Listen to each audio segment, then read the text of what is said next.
public's right to be heard. The board has set aside time during the meeting for public comments. 2 minutes will be allotted to each speaker and a maximum of 15 minutes to each subject. Do you want to address the board? Absolutely. Please state your name.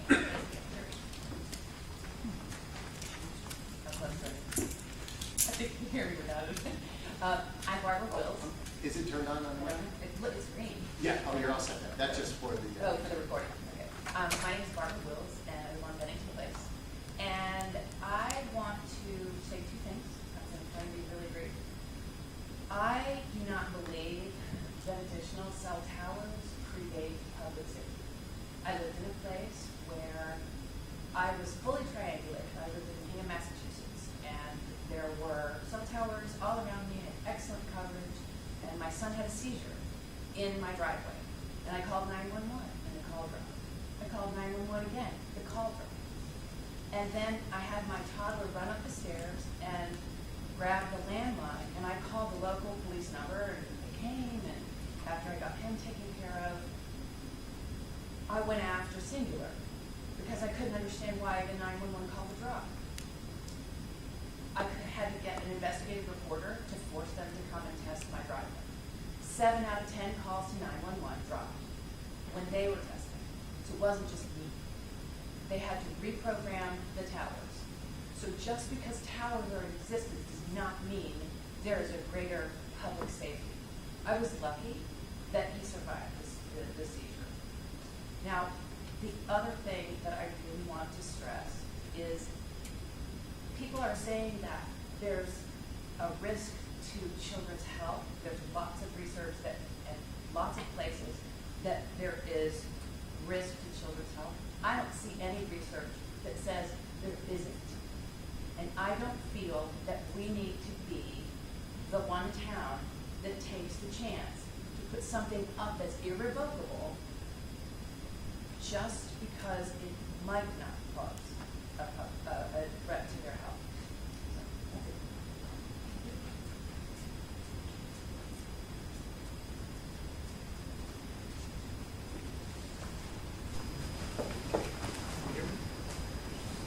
Members of the Board of Education, my name is Joe Powell. I live on Arrowhead Trail. I have 2 grandchildren that are attending West School. And I'd like to call your attention to a few facts if the cell tower was built at West School. A child attending West School going through kindergarten to grade 5 will be exposed to approximately 6,000 hours of electromagnetic radiation. If you do the arithmetic, the number of days, the number of hours, the number of years, you'll get a number between 55 and 6,000.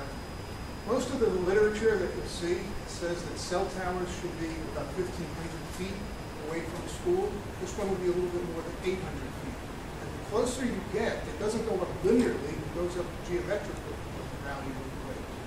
Let me show you a chart, and I'm going to leave this for you. There's a medical database called PubMed. It's the largest medical database in the world run by the United States government. You can access it on your computer very easily. If you keyword cell towers and cancer, you will find 400 papers on the subject of cell towers and cancer. That's a 50% increase from 2017 when we were discussing putting up a cell tower behind West School. So this is about a 12% increase per year. If this was a stock, you would buy it. I would like to close my comments by reading to you very briefly a statement that Verizon now includes in its annual report.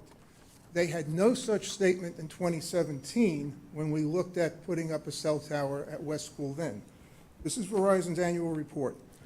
Our wireless business also faces personal injury and wrongful death lawsuits relating to alleged health effects of wireless phones and radio frequency transmitters, like the one that might go up at West School.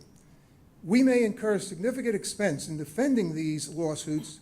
In addition, we may be required to pay significant awards and settlements. If you put up the tower, that's who they're thinking about. They're already planning for us, okay? 400 papers in the medical literature going up at 12% a year, 6,000 hours if you attend West School for K through 5. I urge you to call this to the attention of your parents and teachers and to use whatever authority and influence you have to see that such a tower is never constructed.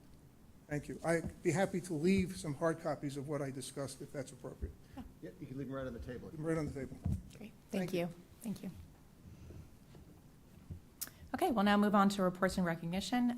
First tonight, we have the introduction of our new Director of Finance and Operations, Mr. Sean O'Keefe. Dr. Lutzy, turn that over to you. Yes, it is my great pleasure to introduce Sean O'Keefe to the board tonight as our new Director of Finance and Operations. As you know, Sean has stepped in for Dr. Keating, who retired recently after 7 years of service to our schools. Sean has joined us from the Greenwich Public Schools, where he served as Chief Operating Officer since 2019. Prior to Greenwich, Sean was the business administrator in the Trumbull Public Schools from 2012 to 2019. And in both of those roles, Sean's responsibilities included operating and capital budgets, finance, insurance, transportation, food service, and facilities, among many other things.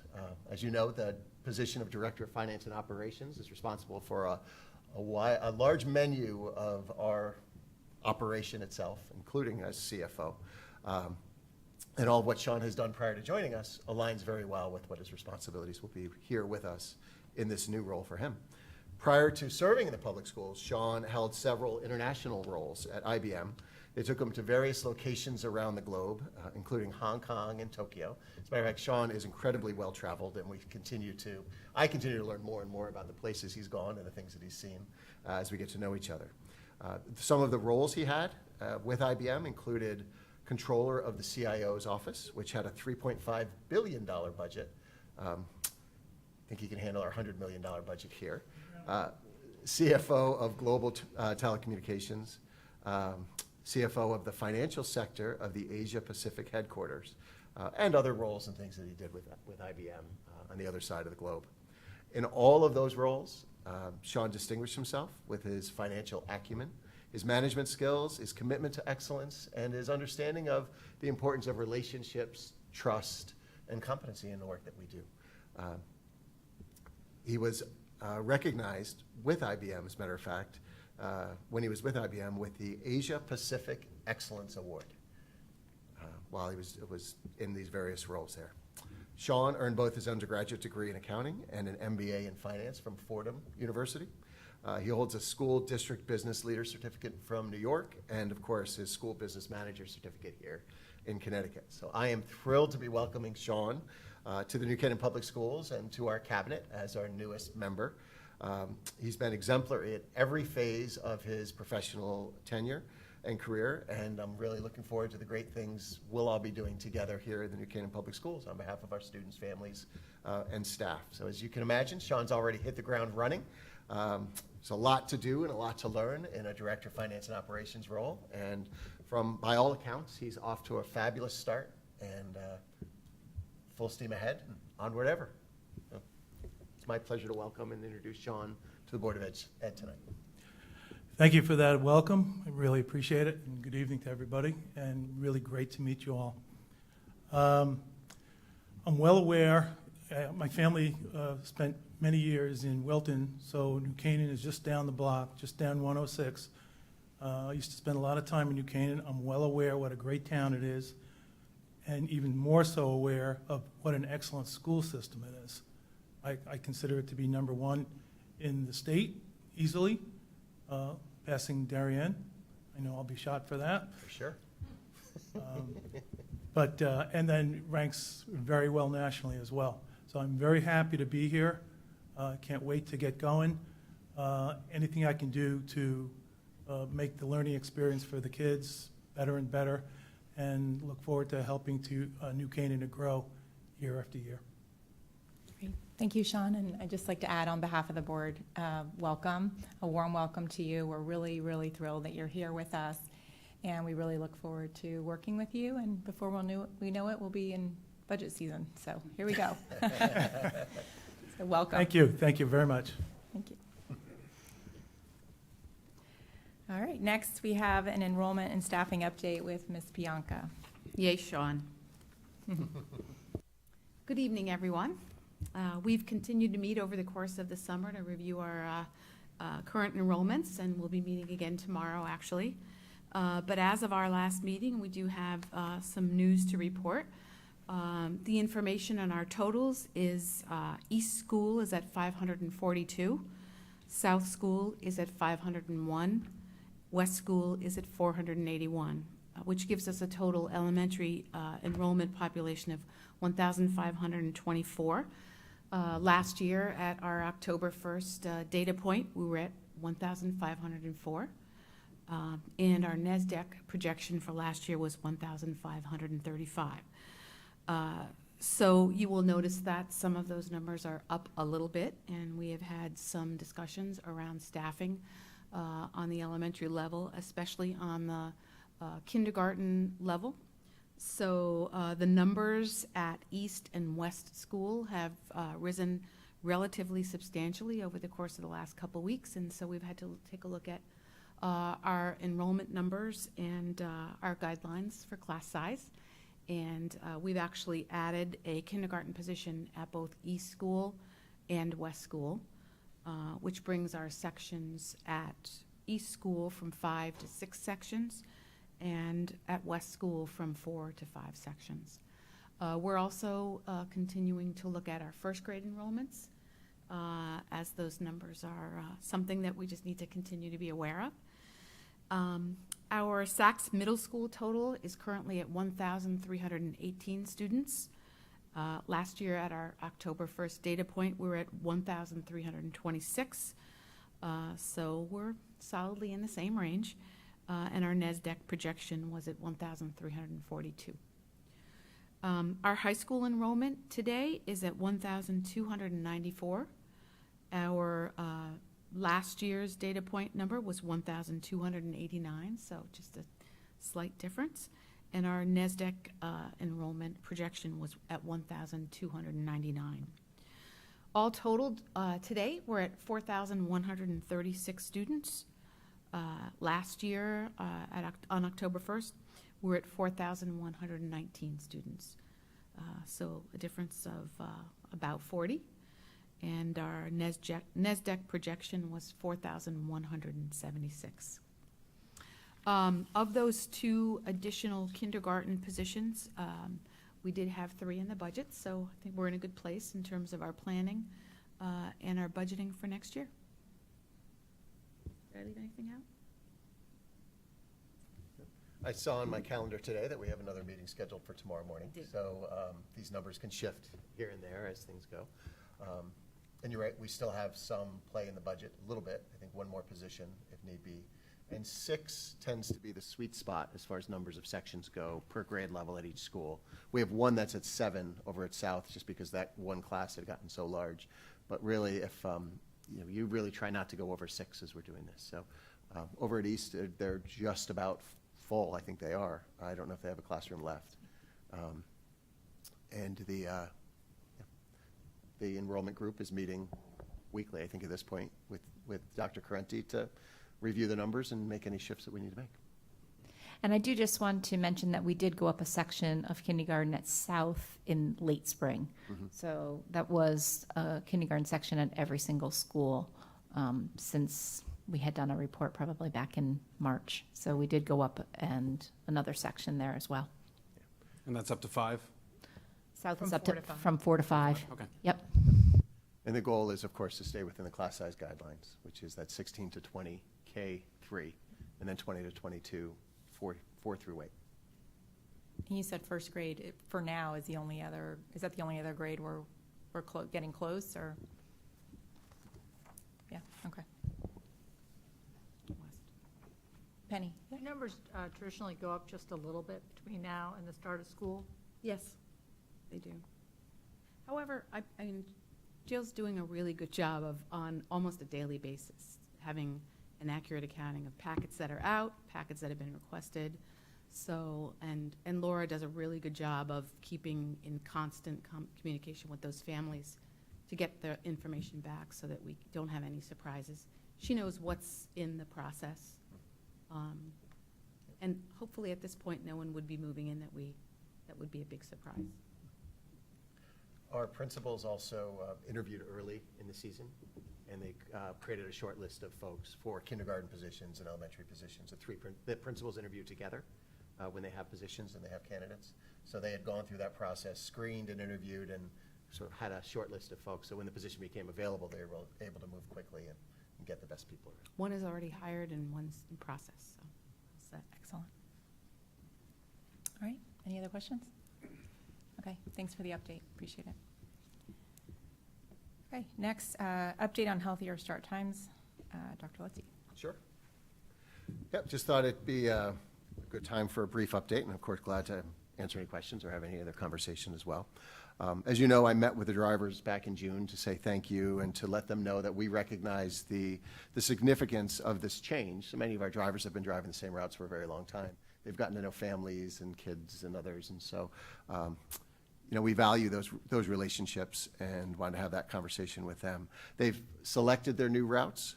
They ran the new routes a couple of days right after the school year ended. As you'll recall, we shortened the school year from 182 to 180 days. So we had a couple of days that we could use for the drivers to get a little practice. So we did that. Roy is continuing to crunch the data based on those runs. They're not exactly the way it'll be in the real world because, of course, traffic was different and kids weren't getting on the buses and all of that. But it's as close as we can get without actually running them. So he's looking at that data and looking for timing, just looking for overlap, looking to see what other efficiencies he can try to grab. The challenge for him right now is he's also supporting our summer programs and ESY. So it's not that Roy gets to sort of close his office door and just do this. He's actually still managing all of what it takes to bring in the ESY students to do work with our summer academy and other things. So once those programs wind down, he'll really be able to dive into it deeply and come back out with some answers for us. Right now, based on what we're looking at, the times are remaining consistent. We may be able to find some tweaks as we've talked about, but it still looks like 8 o'clock to 2:30 for our first tier, which is 7 through 12. It looks like 8:35 to 3:05 with a 3:10 bus dismissal for our elementary schools, and then 9:15 to 3:45 for the SACS lower division, 5th and 6th. Those are the times that we've been publishing and we've been talking about. It's on our website. Of course, we're hoping to find some efficiencies where we can squeeze that time a little bit more, but we won't know until Roy has the time and is able to focus exclusively on that. I received an email recently asking about after-school programs, after and before school programs.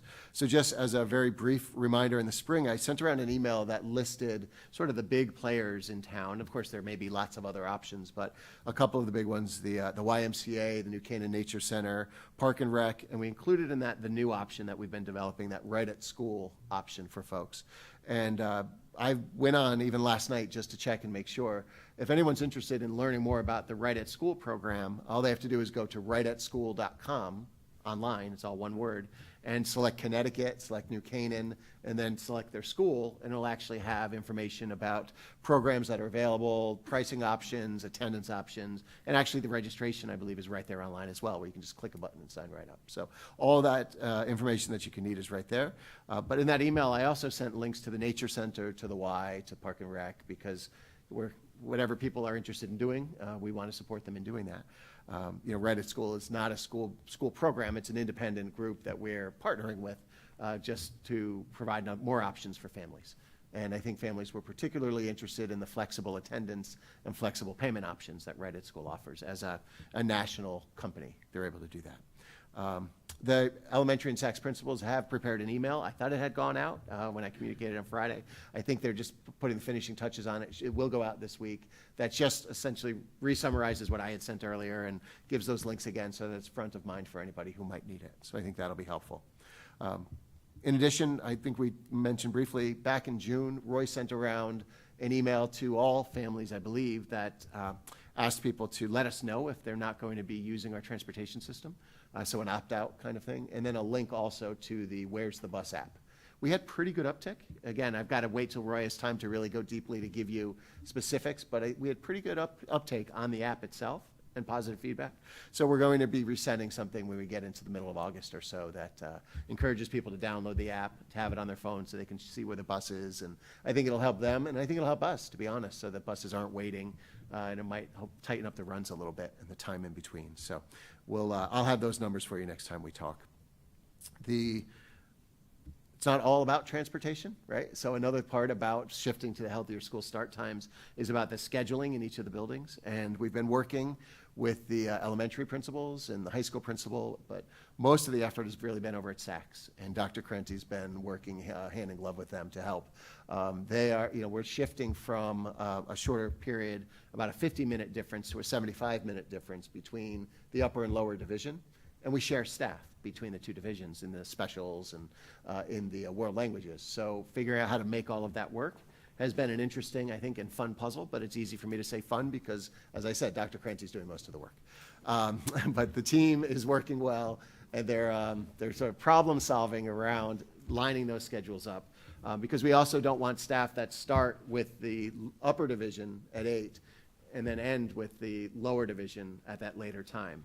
We're trying to figure out exactly how to use the staff in the most efficient way. So we're getting there, and we can share an update with that too, about that certainly. And you'll see in the goals tonight, we're going to continue looking at SAC scheduling next year, look at the middle school scheduling in order to continue to build towards the best middle school schedule possible that we can have. I mentioned, but back to buses, just wanted to mention something. You may be hearing, or you may start to hear about energy efficiency incentives that are out there around electric buses. There's a movement in the state, there's a national movement, there's lots of money being put to it nationally around shifting from diesel buses to electric buses.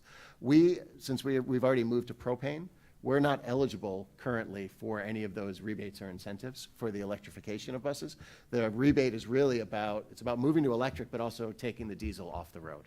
We've already taken the diesel buses off the road. So I am talking with Hartford and others to see if there's some kind of incentive that we can tap into that might help us with some charging stations and those kinds of things in order to prepare for what may eventually come and certainly meet a current need for student drivers and others so they could charge here if they needed to. But those incentives around, again, reimbursement for electric buses are only available for districts that have diesel. And then if they're after a certain age, they have to be taken off the road entirely, like literally chopped in half and removed. So that just doesn't apply to us because we're ahead of that. Right? I do think if the state's going to move towards electrification of buses, one of the things that's going to be necessary would be to have charging stations at all schools, because otherwise, how could you if a team comes down to play us from, you pick at Danbury, Trumbull, anywhere, that bus needs to be able to charge if it's been on the road all day in order to get back up. So I think that's a logical step to request some help in putting in some charging stations that are publicly available. And then, the mechanics and economics of that, we'd have to figure out what does it cost, what do you charge, and how does all of that work? We'd figure it out. But I wanted to mention that because you may hear about those incentives, because it's a lot of money that's available. But an electric bus is between 2 and 3x what a typical bus is. So it's not somewhere we're going to go without the incentives, for sure. Let's see. And then now we're just past the middle of July, so as August rapidly approaches, we'll be sending more and more updates around sort of, the school start time information and the start of the school year information, all of that. We like to let people have a little bit of a summer before we do that. So we're in that phase now. But as I mentioned, the principals, the elementary and middle level will be sending their communication out, and it'll ramp up a little bit more as we get in August. Thank you. Any questions? All right, thanks for the update. We'll move on to our action items now. First up, we have policy 1101 on remote participation.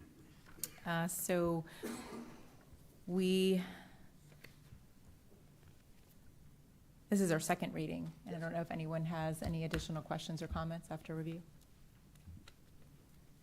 I have one. Yeah, sure. Is there a different policy that regulates the executive session, or is this? There's not. This was the only policy around remote participation in meetings. I think that's a discussion for the board. So then there's only the one line other than executive session there's nothing in here that says you can't, I don't think. If we take out that one line, I would like to propose that we are able to do executive session remotely.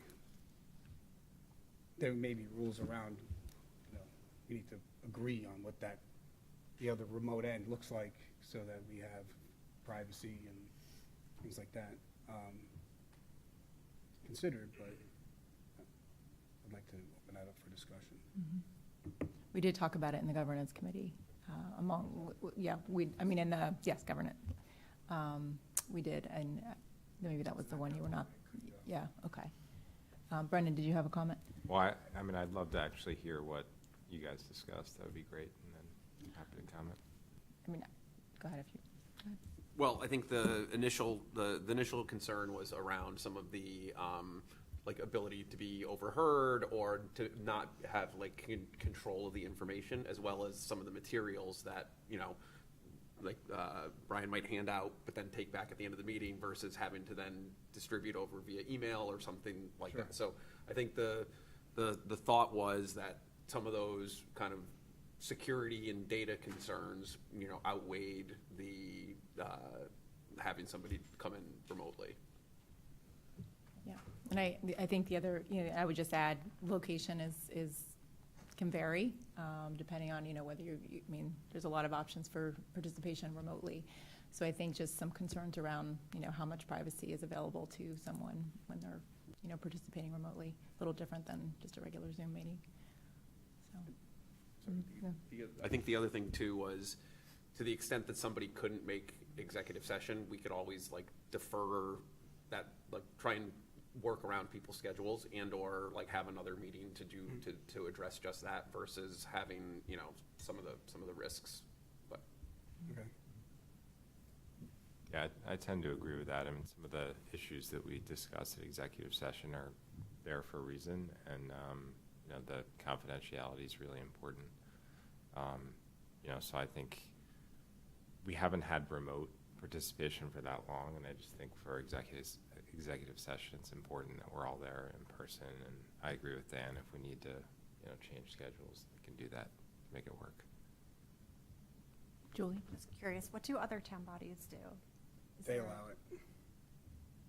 Town council, I know, does. Yeah, I think their executive sessions are a little different. Sometimes we're talking personnel sometimes in ours, and Yeah, students and things, so the the content may be a executive little is different. executive, right? It's confidential, so it doesn't really matter. It's confidential either way. Okay. Any other thoughts? I mean, I think, it would be my recommendation that we start with this, and, Yeah, I was gonna say, we could go with the this. board can revisit it. Yeah, exactly, and we can certainly discuss it more in governance as well. Okay. So motion to approve is the second reading, revised policy number 1101, remote participation. It was moved and seconded by Mr. Hogan and Mr. Bennett, so tonight I'll take a vote to approve it. All in favor? Okay, that's unanimous. Thank you. Next action item is to authorize signatory. So may I have a motion to approve Dr. Lutzy, Superintendent of Schools, and Mr. O'Keefe, Director of Finance and Operations, as signatories on behalf of the board for the 2022-23 school year. Erica, second. Penny, all in favor? Discussion. Discussion, sorry. Yeah, go ahead. So I brought this up last year, and I'll bring it up again. And I think that the motion's very broad, and I think there needs to be some level of, I don't think it should be like, I don't think the motion should be so broad that basically you can, nothing has to come to the board, is what that says. There's no limit, according to that language, right?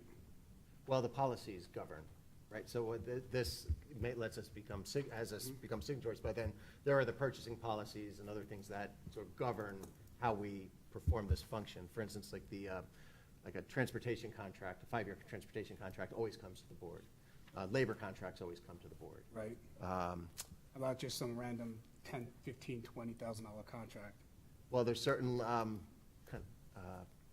ceilings where you have to go out to bid at certain price points. You have to do, other things. So there are some. So, for instance, the printing contract, right? So that's a multi-year contract that we go through and sign, and we do an RFP for that and pull that together, and we follow the purchasing policies. That's something that we sign and we execute operationally. So there's some things that's like statutorily, like, so the bus contract by statute has to come to the Board of Ed and does, and labor Right. contracts do and all that. So they're just, it may be helpful for us to pick a governance meeting in the future and bring those policies all together and lay them all out and Yeah, go I- through them I and just- see if you think the policies are set at the right. I mean, I think just the way this is written, it's really broad. It just basically says, on behalf of the board for the whole year, and so I would like to see some constraints around it, so whether the other policies are the constraints or the constraints are in this motion, whatever it is. Yeah, I think the exceptions to this are those set by policy, for the most part, yeah. Yeah, I think that's a path forward, to take a look at we can pick a governance meeting, we can bring the Series 3000, look at the purchasing policies and look at some of the statutes that are related, so that there's a clear understanding of sort of where the bounds are around these things. And then if we want to make some adjustments, we can always. So maybe we add the language with it, as allowed within the policies, or is that just implied? It's always implied to us, because that's part of our, Okay, your job description number one is to execute the Board of Ed's policies, right? okay. But whatever you're most comfortable with, doesn't change anything for us. It's just, my signature, Sean's signature has the Yeah, I'm not trying to the stop. weight of the like, board behind it. We can't sign anything, and everything should come here. That's not the Right. goal, right? Right. No, it's a check and balance thing. Right. It's a control. I understand it. Yep. Definitely. I see a few other hands. Penny? I just want to say, I actually think it's a good point, and I think that, we should look at the language. I don't have language tonight to propose, because I think you'd have to consider what all the other policies would be, but it would be something along the lines of what you're suggesting, which would be, they would be authorized as signatories on behalf of the board in accordance with and subject to other board policies. Something like that. But I think we wouldn't want to just insert that right now. I think we'd want the governance committee, if you thought it was appropriate, to sort of look at it and come up with it and check with it to make certain it was in accordance with all the, state statutes and rules and all that. But I think that'd be nice clarifying language. Sure. Dan? The other thing I'd suggest is there a way to either like quarterly or something, like get a list of like those actions that were done? Just, is there an easy way to track this? I don't know how many things, but that way, if something, like if somebody had a question and you're like, oh, I actually would like to talk about this, contract that you entered into, or get more information on it, it would be at least a way for the board to understand, here's the things we've done over the last quarter that we've under this language. I think anything significant is going to be on our statement of accounts, right? And there aren't that many when you think about, there are certainly labor contracts, Yeah. hiring teachers. Every time we hire somebody, we're going to enter into a contract with them for the year, right? So as we're doing that, and a lot of our larger contracts are multi-year contracts. So those you might know about once, like again, the printing or the transportation is a 5-year contract and things like that. Solar. But we can make sure that anything that we enter into is noted on the statement of accounts, reviewed at resources and open for discussion at that next meeting. Glad to do that. It's a good vehicle for it. Because the other thing I would say is, I do think the language is broad, and it's like, you can almost say, like, you could sign for something, like, remember how the board voted and we drafted the letter to send to the governor, right? Like, theoretically, like, under this clause, you could just sign for the board and send a letter out that we didn't discuss. Now, that wouldn't happen, obviously, but I'm just saying, I'm just highlighting that it's a pretty, like, wide open, the way the language is here. Yep, it's fair. Okay. Yeah, and I think of it in terms of financial, but that's, yep. So, will we bring it, so is the plan then, we'll bring it through government? Yeah, why don't we set it as a governance committee agenda item to go through the policies that are impacted here and whatever, and we can always amend in the future if we want to do something like that or change Fair. it. Thank you. Yeah, open to it, absolutely. Okay, so are we going to vote on this tonight I would then? like, Yeah, I do think 'cause you need this, it. just for operational purposes, Yeah. if you're comfortable with it, we can always at a future meeting. Just But recommend it. we have to Amend it. sign things, we have Yeah. got to keep the A business lot of the district happening. happening. Yeah. Right, okay. All right, that's fair. Okay, so then, right, all in favor? Thank you, and we'll, Yeah, we'll pick a meeting Sounds good. for governance and let everybody know, and That's fine. go through it. good, all right. You'll have thank some you. homework for that one, because we'll have the 3000s to take a look at before we get together. Good. All right, thank you. And now we have our 2022-2023 district goals and objectives, first reading. So the members, Dr. Lutzy and members of the cabinet are going to walk through the first reading of the goals. To open the discussion, I'll ask for a motion to accept as a first reading the 2022-2023 New Canaan Public School District Goals and Objectives. Phil, second. Penny. All right. And we're off. Take it away. So, thank you. Each year we do this, we try to become a little more efficient and a little more direct as we go through. But sometimes we find it hard to do that. So we're going to, if it's all right with the board, we'll go one goal at a time. And Dr. Krenti and I will take turns a little bit based on which goal it is. And of course, there's some of the goals are more directly aligned with folks' roles. For instance, Goal 5, our stewardship goal with Sean, and Bill with Goal 4 and things like that. So I'll get us started, but certainly you're welcome to jump in and do whatever. As you know, this is an annual process that we go through with our district goals and objectives. The district goals and objectives do inform our work as we go through the year. They do help us to map out the presentations that would come before the Board of Education and the ways that we can communicate with the board and with the community about some of the things that we're doing here in the district.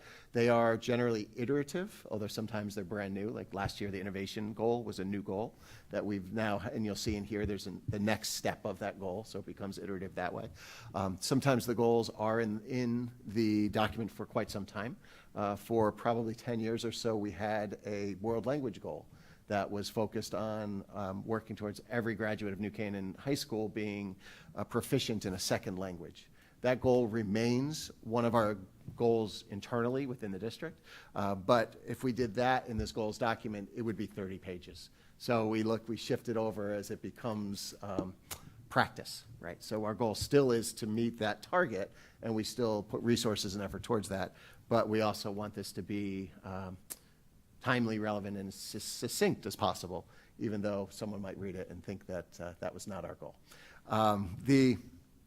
The goals also inform our budgetary process, as you know, from the goal document as we approve this over the next couple of meetings.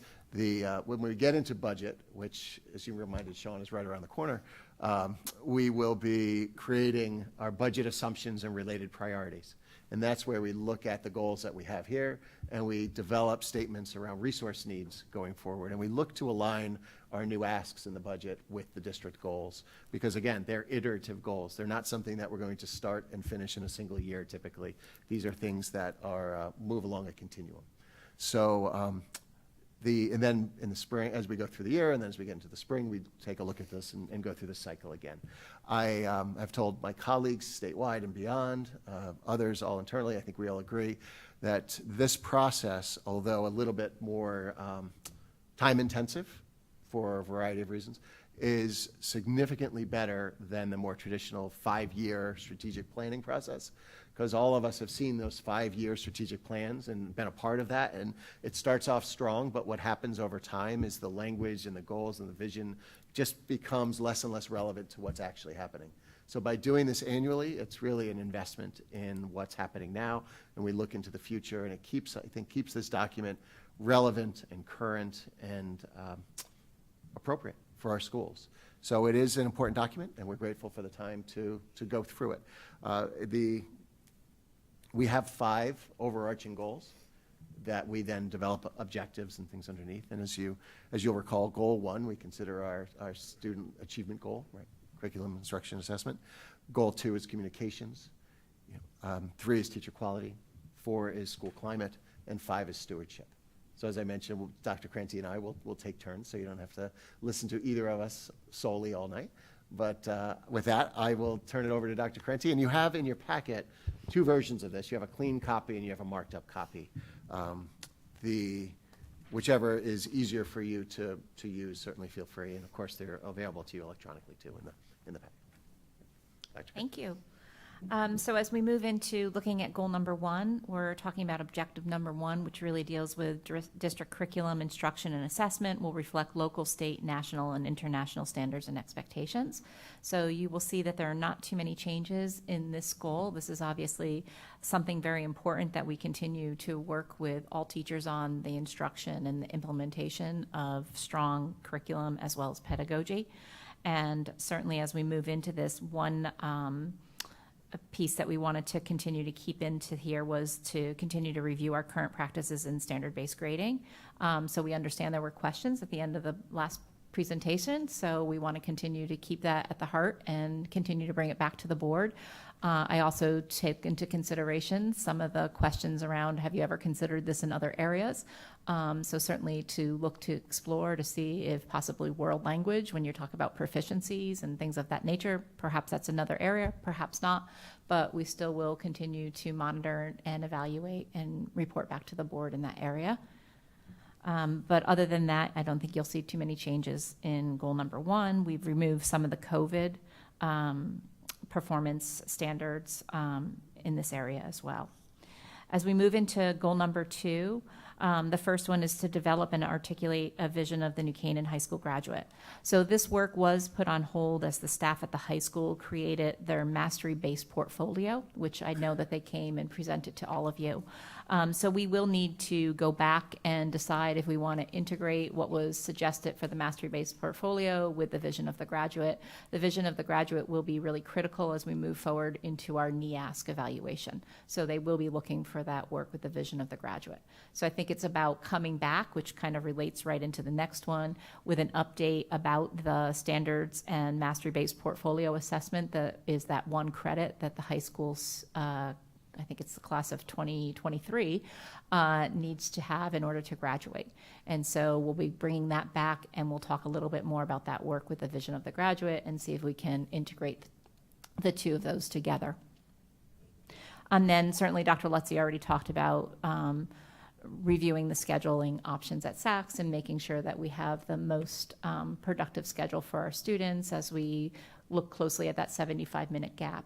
But we're also looking at other areas to try to see is there a better way to implement them, such as digital citizenship. So the way that digital citizenship works at SACS right now is you get 1/4 of digital citizenship. So you might be a 7th grader and you might have it first quarter, or you might be a 7th grader and have it 4th quarter. So it's trying to figure out, is there a way that we can create more of a rotation cycle so that kids are getting it throughout the course of the year because of the importance of all that they need to learn in that regard. And then you'll see some of the areas that got crossed off. We move into objective number 3, which is to continue to review and update alignment between national state frameworks and science. So what you'll see there is the next phase of the work. So I believe Michael and Melinda came, they gave you a presentation on next generation science standards. So now what you're seeing is that implementation, it's the evaluation of the implementation. It's moving forward with the crosswalk in physics. It's moving forward with some of the implementation in chemistry. And it's that ongoing evaluation of the integration of those next generation science standards. Number 4 is an exciting initiative for all of us as we continue to focus on the New Canaan Public School vision of innovation and begin identifying best practices, essential resources, and anticipated outcomes. I did bring tonight the final statement that I do want to read, which is the statement that the committee, which many of you are members of, as well as community members and teachers and administrators, created as the vision for innovation. So I just thought I would read that because the next goals do build upon this vision statement. So it states, our school community nurtures and inspires all students on their journeys to become creative, empathetic, and holistic problem solvers who find joy in tackling authentic challenges as they build a better world. So as we move forward in looking at what that vision statement is, and you all should be very proud of yourselves because you were big, strong contributors to that vision statement. And we did spend a lot of time talking about each word within that statement. So it was a good end of the year committee meeting by all. But obviously, it's building upon that, and where do we need to articulate our guiding principles?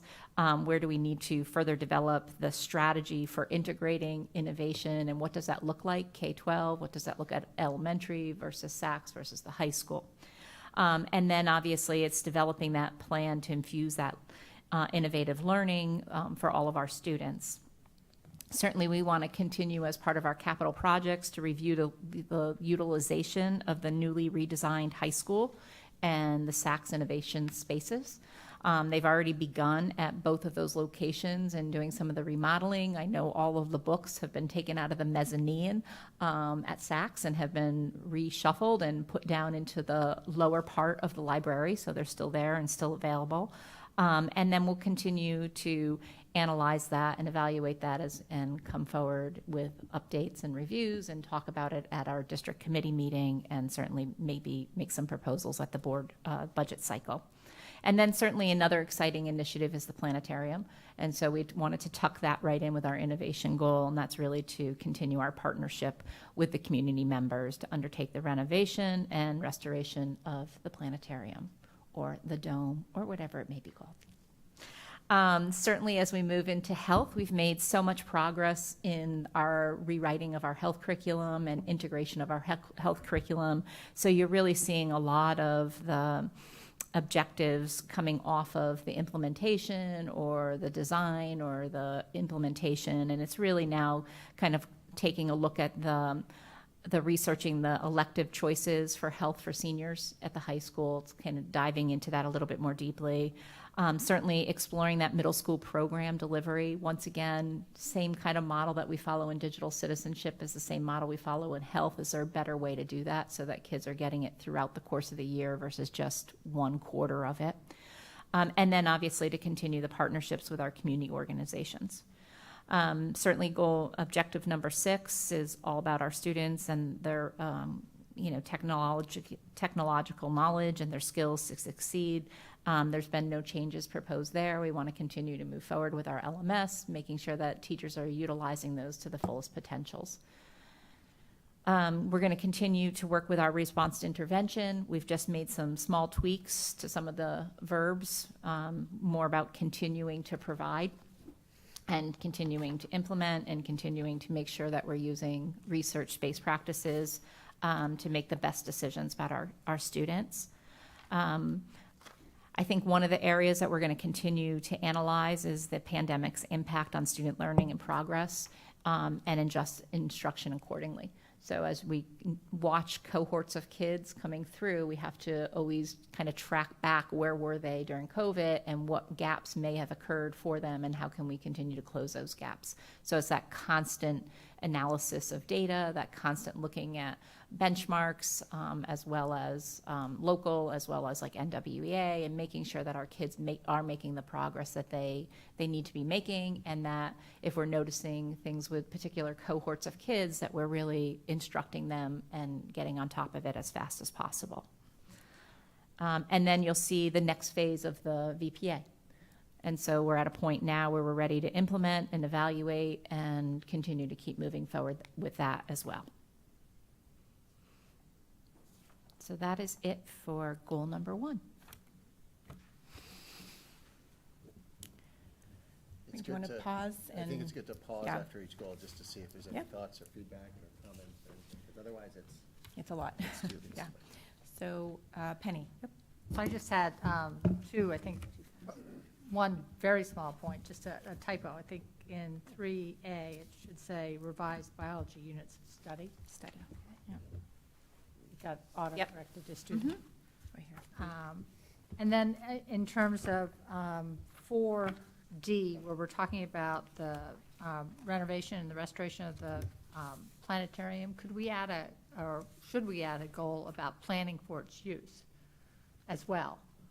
Because I think that that actually could inform the fundraising efforts as well, and I think it would be good for people to know how it's going to be used and how the K through 12 outreach and availability. That we were It's gonna be thinking a space similarly in by demand. moving it out of goal 5 into goal 1, right? So now it's Right. no longer a resource thing. I mean, it's still going on, but by moving it into 1, we were trying to sort of signal that, but maybe we want to be more explicit. I think that makes good sense. Right, and I mean, and you all would decide who should be the group that would be, helping to plan and think about what the use for that space will be.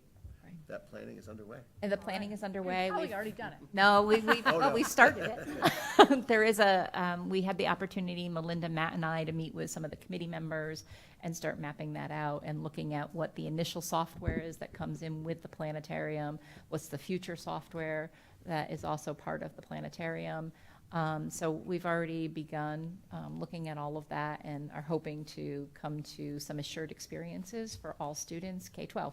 So what would be an assured experience for second graders, or what would be assured experience for fourth grade? So it's trying to tie that in so that all children will have the opportunity in the district to go and visit the Dome and to be in that immersive theater and to have that experience. So I think that'd be great. So if whatever language that reflects what you're doing is added so the community knows it, I think would be terrific. Sure.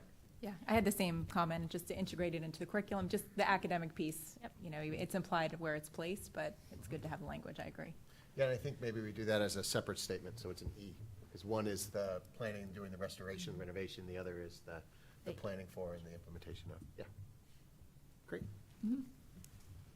Other questions, comments? Julie? For 1E, standard-based grading, what does determine future steps look like? And I noticed just on the marked up one, it says continue to review current practices instead of review. How long has this been on the goals? And what is your vision of next steps with this?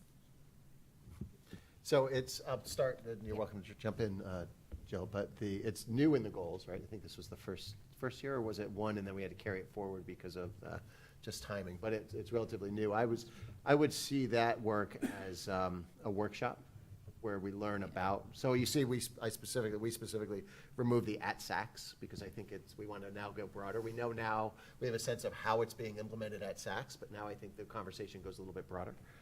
So I do think there's quite a bit to process together. So I would see that as a workshop and a conversation with some articles and some understanding about sort of where it's working, where it's not. Larger picture than just one department in one building that we have. So that's how I would see it as it's just more of a study than a presentation where we can be together and go through some materials together and have an open dialogue, with the board and the administration around this.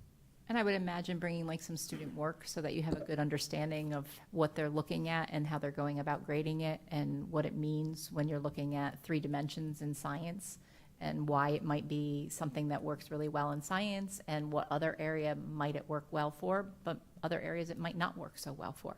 And that's part of the workshop and the conversation and the discussion. Yeah, I think this is an output of some of the feedback I heard from some of you and that I passed along in terms of just an interest in learning more, taking a step back, understanding more about how standards-based grading is used across the country. Are there best practices that we want to learn from? Is there, are we truly a leader in this? Like, how do we, want to position it going forward? So. Is the expectation when you say we're expanding it, though, is it science at the high school, or like? I'm just trying to understand a little bit, like where you think it could be expanded to. I know you mentioned world languages. Right, and I think the intention would always be that you're going to start with a middle school. So if you're going to expand it, certainly I think it's also revisiting even our elementary report cards and looking at what those standards are within our elementary report cards, because those are standard-based grading. And then you move into 5th grade, which still keeps the elementary report card because it's a K-5 elementary report card. So then it's looking at SACS. And so you would want to begin at SACS to say, are there other areas that it should be implemented in or not, and have that conversation. So I wouldn't have any intentions of moving it to the high school. I think our research begins at the middle school level. But I do think we could bring research to the table of high schools that are doing it. And what that might look like and what that might mean. But right now, I think we're at a place where it's just looking at the middle school. Yeah, exactly. I wouldn't want to put the cart before the horse. I think we can learn together about that and hear from some districts that have been doing it. And there may be some that started to do it and stopped for some reason, some that started and continued. And, we'll be pulling all of those materials together to learn together and have an informed discussion. Brendan? I just personally would love to hear more about it, so not necessarily just limit ourselves to looking at, SACS and, particular subject areas. Just to me, it's something that could be really valuable, just seeing how we've used it. At the same time, it's more complex than just a letter grade, obviously, and the communication to parents and families who just don't understand it is an important piece of it. So I'd love to hear about as much as you're willing to provide. Okay, other thoughts, comments? I just had one, which is, I know we talk later about start times, but I was thinking in the health area, my guess is we already do this, but specifically talking about the change to start times and the impact on, sleep and things like that. We don't necessarily have to write it in here, but I would hope that that's something that we might, do as we head into the new school year. So it is part of our current health curriculum, Yep. as well as the digital citizenship. So the digital citizenship really is more digital literacy, where they're really talking about when do you shut off that screen time and turning it off and the importance of all of that and the communication that you have face-to-face and the importance of all of that as well. So it all does tie together. So one of the things that we maybe could do through our health classes is just get a sense from the kids as to the impact of the start time change. I had as a note in here later on, maybe we do, another set of surveys or something, but the health class is one, good place to just have that conversation. Actually, yeah, that harkens back. So prior to the pandemic and all of those changes, we did a survey to develop a baseline. Right. So we looked at how students are using their time outside of school. We looked at how much sleep they're getting. We did it purposefully to get that baseline, so we have some comparative data after the change. So, yeah, I think we should do that. Mm-hmm.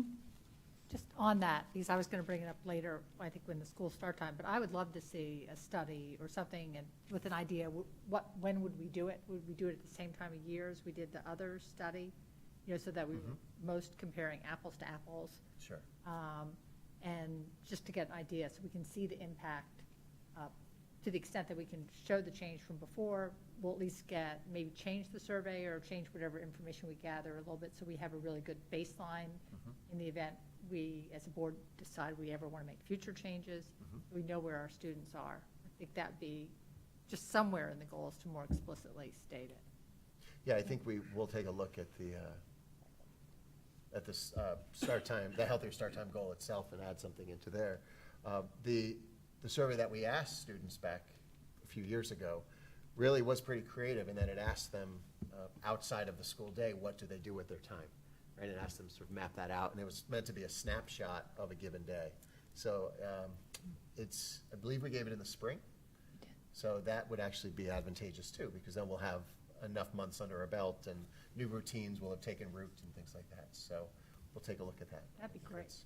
But we did it with that intention back in the day, a long, long time ago. It's part of the 5-year plan. That's right. Yeah. Dan? So just in looking through the black line, so for example, in number 4, where we deleted, or the deleted language in 4, is that just because now, like at the next stage of innovation, I guess is STEM still the focus of like the innovation work? Is like, have these things like been like accomplished and they're now moving off? I'm just trying to understand like where we're headed with innovation.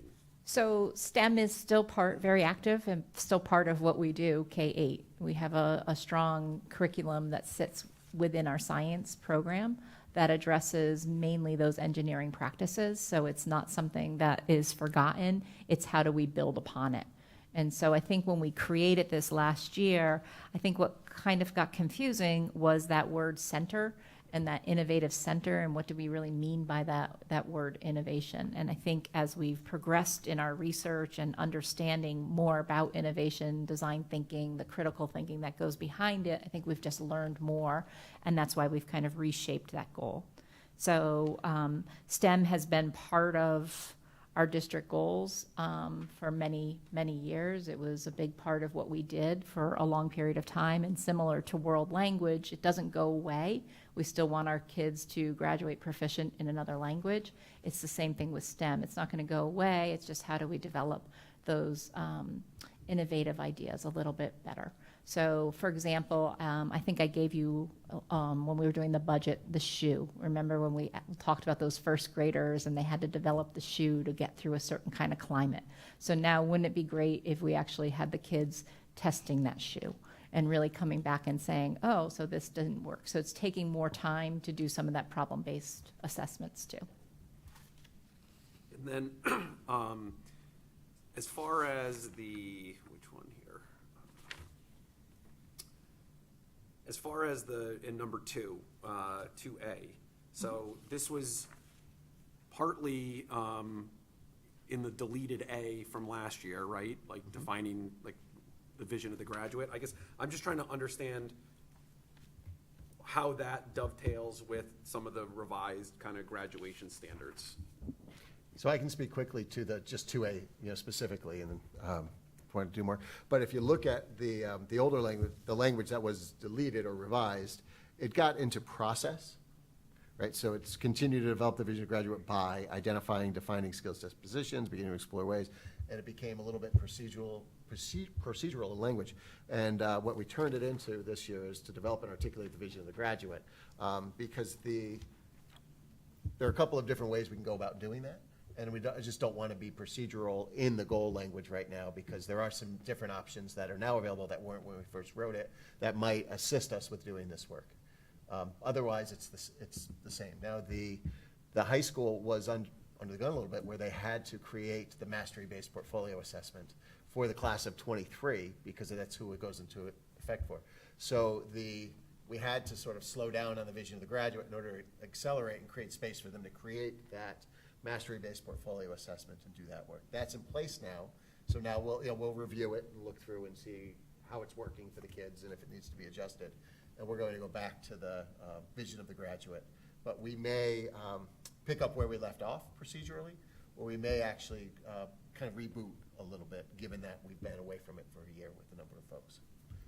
So for example, when we started working on the vision of the graduate, we worked through some of the depositions that we would want kids to have, and like communication and problem solving were some of the words that came up that the committee was looking at and trying to define, and what would that look like from a K-12 perspective, and what would we want our seniors to graduate with. And then when you look at the work that came through the high school staff, many of those same words were words that were generated from the vision of the graduate committee. So now it's taking a look and saying, do we feel strongly about these words, and are they strong enough to be part of our vision of the graduate statement that we would want all students to graduate with? Can we see was it a draft, or was it what were the? So it was all really, I can certainly share the presentation that I did with the board. And so the presentation that we did with the board was just giving the board an update of what the committee had done and what words we were looking at and exploring. And I think we only defined out one of the words, and then we kind of hit COVID and the whole work kind of came to a stop. And so that's why it remained on as a district goal this year. And then the high school had to come in with their portfolio-based assessment criteria, which kind of took over that vision of the graduate work. And so now it's trying to take a look at, I can certainly share out the PowerPoint that I gave to the board several years back.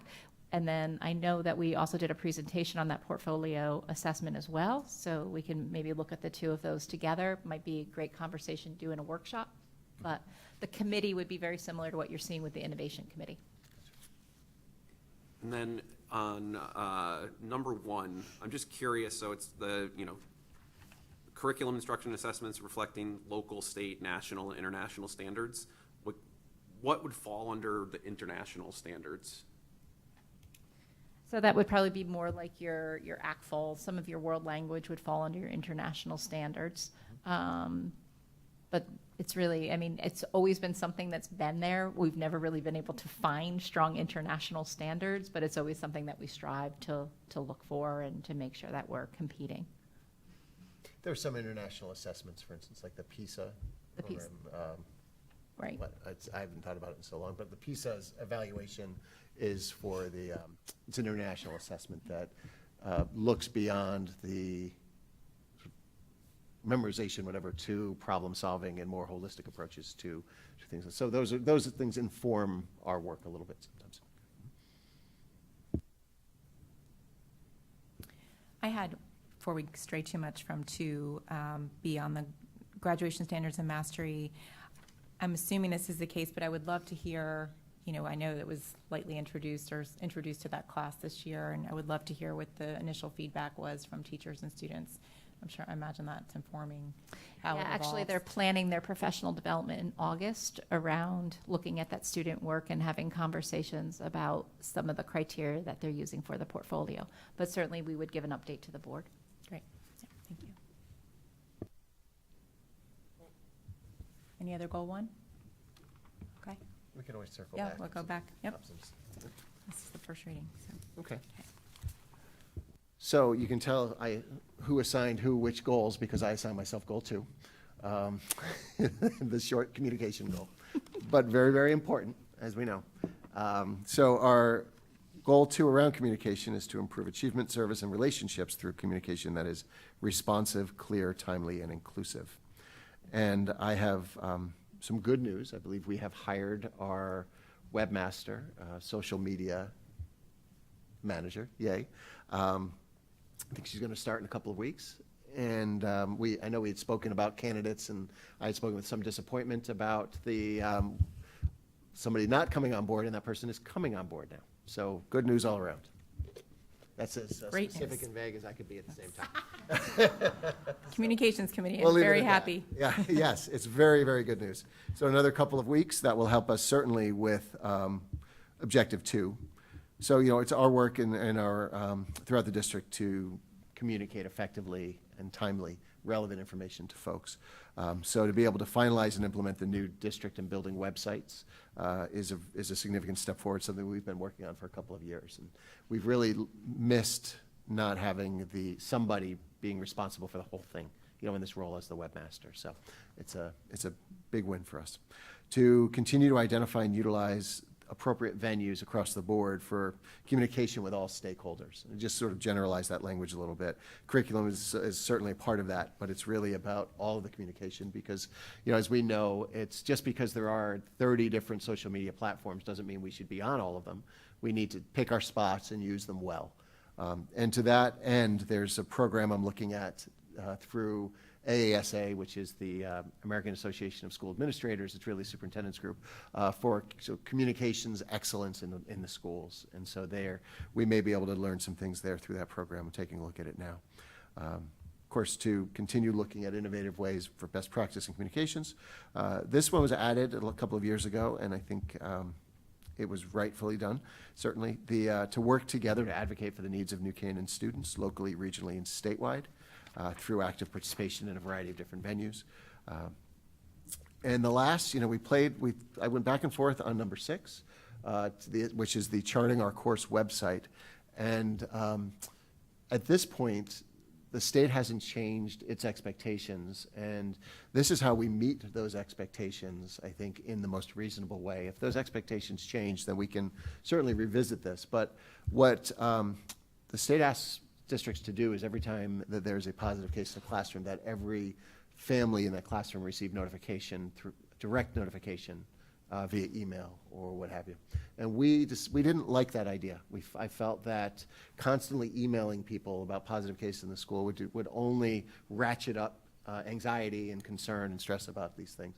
So what we did instead, we really pivoted towards what the colleges were doing and created this microsite that instead of us pushing out the information, it's there anytime somebody wants to come and see it themselves. And of course, if anyone has any questions, they can reach out to us. We were the first to do that. After we did, a number of districts around us and statewide did the same thing. But it checks that box for that communication without having to send individual emails out to people, each and every time, which again, I just think is not the best way to manage this. I think that's it just gets very difficult and people get ground down by that. So there are some people that check the Charting Our Course website multiple times a day. There are some that hope never to check it for the rest of their lives. And a lot of people are right in the middle But it's a way for us, I think, to do that. Now, if the state changes its expectations and we no longer need to do that level of communication, we'll take a look at this and we can make an adjustment there. But for the time being, until that happens, I think that this is the best way to manage that communication expectation from Hartford without it becoming a negative thing for our community. Great. Dan?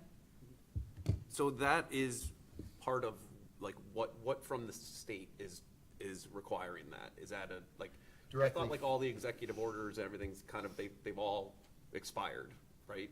Right, this is from the Commissioner of Education in a circular letter to the superintendents that I can share with, I'd be glad to share it. Yeah, that would be, I'd Yep. like to see that. Sure. Because I would suggest that if that weren't the case, I would feel pretty strongly that we don't need to do any more of the, like, just, like, it's gone on long enough. I think people know enough and can manage for themselves, and I just don't think that the school needs to be, like, the purveyor of, like, all of this information and the like, so. Other comments on goal 2? Penny?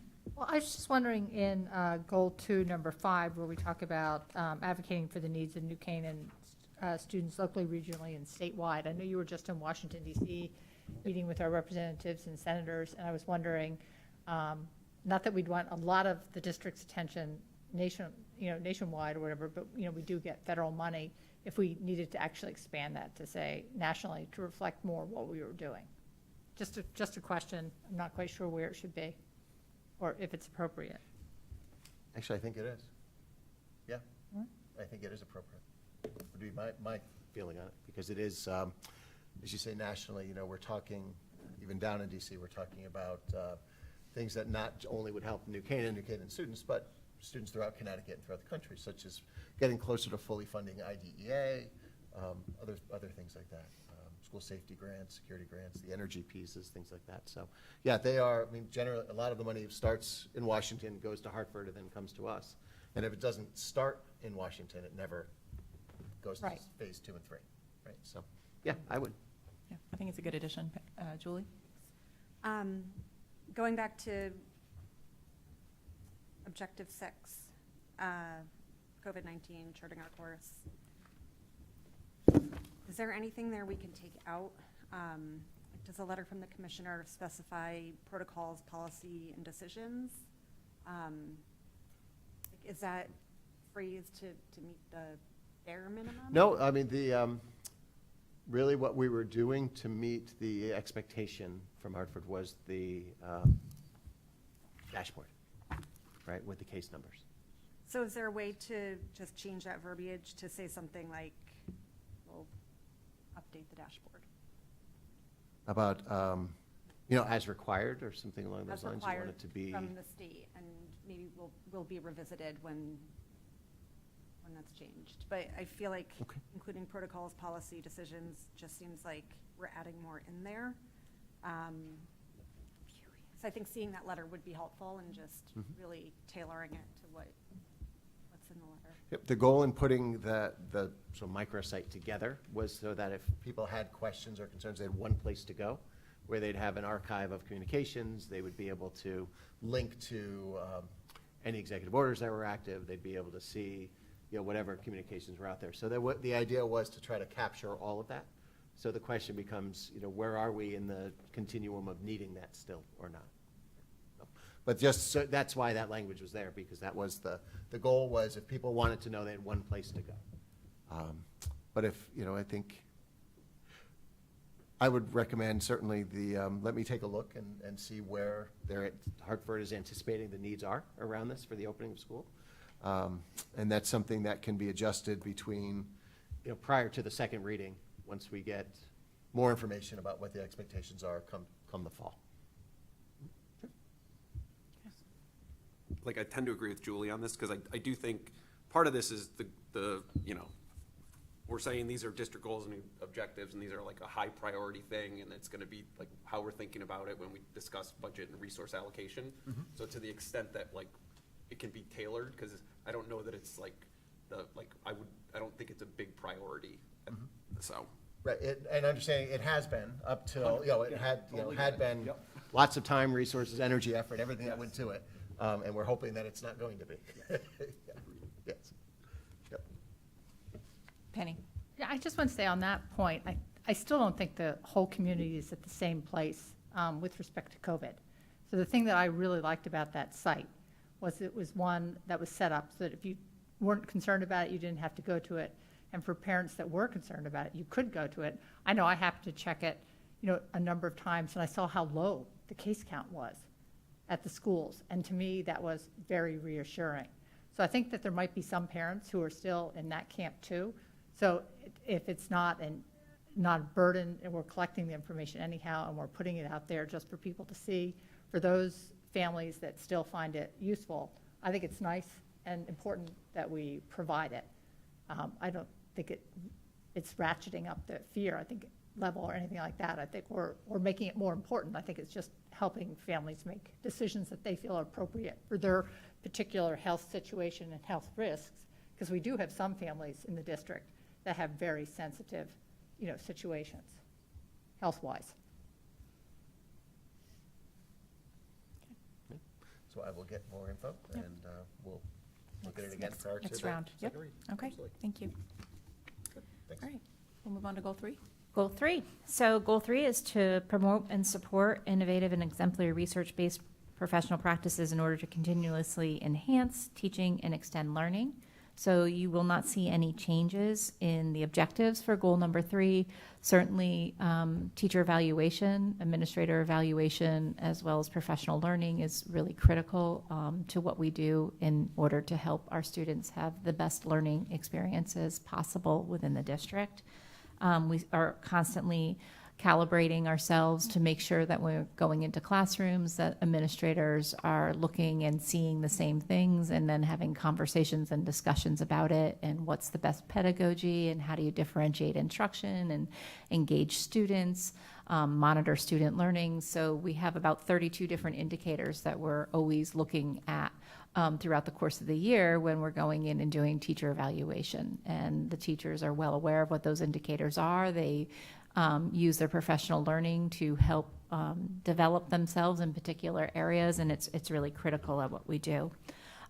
Certainly the CLC plays a huge role in the coaching that takes place. So whether they're working directly with a classroom teacher or working with a department or working with a grade level on the differentiation of instruction, or helping a new teacher, or helping integration of a unit of study is really critical. And they are ones that are in and out of classrooms constantly. And then certainly we're always looking at all of the roles and responsibilities that administrators have and how they're charged with so much in addition to all of the teacher supervision, but it's also making sure that all the mandates are followed, and how do we examine all of that. So I would be happy. I realized last year that we never had time to come forward and do a formal presentation on teacher evaluation and certainly administrator evaluation. So happy to come forward and do that and give you an update and what it entails for an administrator to supervise and evaluate a teacher, and how many touch points they have with any given teacher throughout the course of a year. Thank you. Comments? Questions? I had one. It's just a thought. It's probably not going to be resolved tonight, but just to think about it. And it's a question, and I don't want to jump too far ahead. That's why. But in goal 4, number 3, when we talk about that the classroom environment, the school environment, what I was wondering is whether it makes sense to add a goal here under goal 3 that speaks to the teacher's sort of role and responsibility in that environment. So that's domain number 1 in the teacher evaluation. So I think it's really important that I come back and do a presentation. So there are 6 domains, and domain number 1 is all about the learning environment and the kind of learning environment that they must create and establish within their classrooms. And there's actually a rubric that they have to follow. So it is part of the teacher evaluation rubric. So I think it's important to probably come back and do a formal presentation on those 6 domains and what each of those domains consist of, and how they're continually getting evaluated in each of those domains. Okay. Makes sense. And if anyone wants a preview, I think it's on our website as well. Yeah. It should be. We have the old presentations too, but it has been a while. It has been a while. Yes. Happy to come and share. Dan? Can you just elaborate a little bit on 1B? Because I guess, is it really related to administrators and across all these other mandates, or like, is this something that you're like, I guess I'm trying to unpack 1B a little bit. So 1B was really talking about, are there other people that can help with the evaluation process? And so within the criteria for our evaluation process, it does allow some wiggle room that if you ever wanted to have a department chair do an evaluation on a teacher, they could do so. If you ever wanted to have a curriculum coordinator do an evaluation, like conduct a mini observation and give them feedback. And so that was always part of our teacher evaluation to try to help alleviate some of the burden that administrators do. I mean, they will evaluate close to 30 certified staff members, and the amount of touch points and amount of times that they're in classrooms and meeting with teachers and setting up goals and doing mid-years and then end of the years, as well as feedback after every observation. So that was always kind of just put in there to continually evaluate that and determine if that's a place that we want to go to try to help the administrators with all the evaluation and supervision.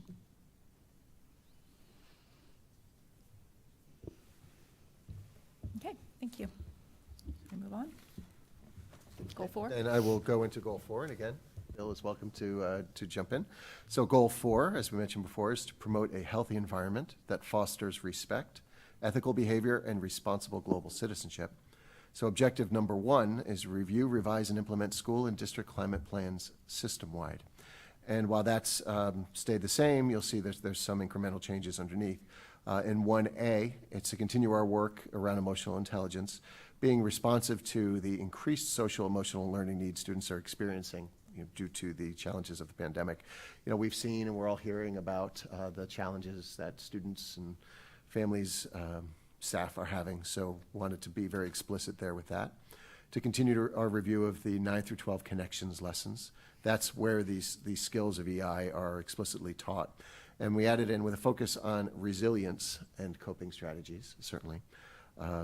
C is to continue the professional learning opportunities in research-based prevention, wellness, interventions, and reporting.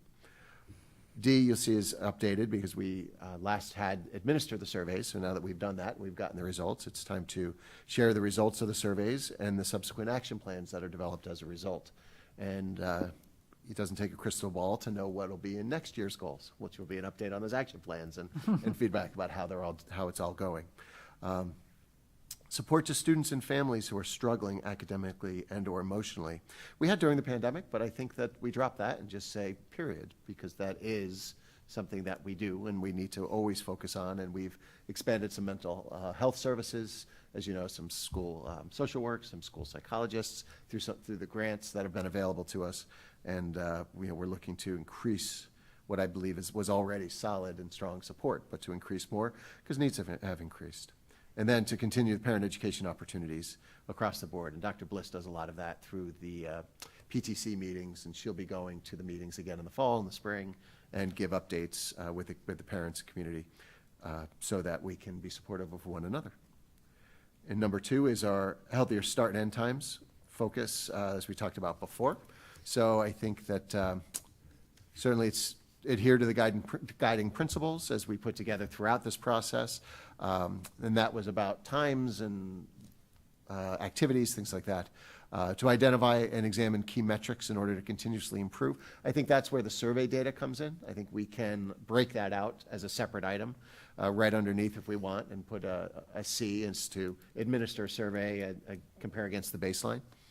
And then there's to communicate and implement the expanded opportunities for before and after school programming, which we've been working to do. And I will say again, it's a new partner for us with Red at School. They are understanding that it might start slowly, and they're confident that the quality of their program will speak for itself and that the enrollment will grow over time.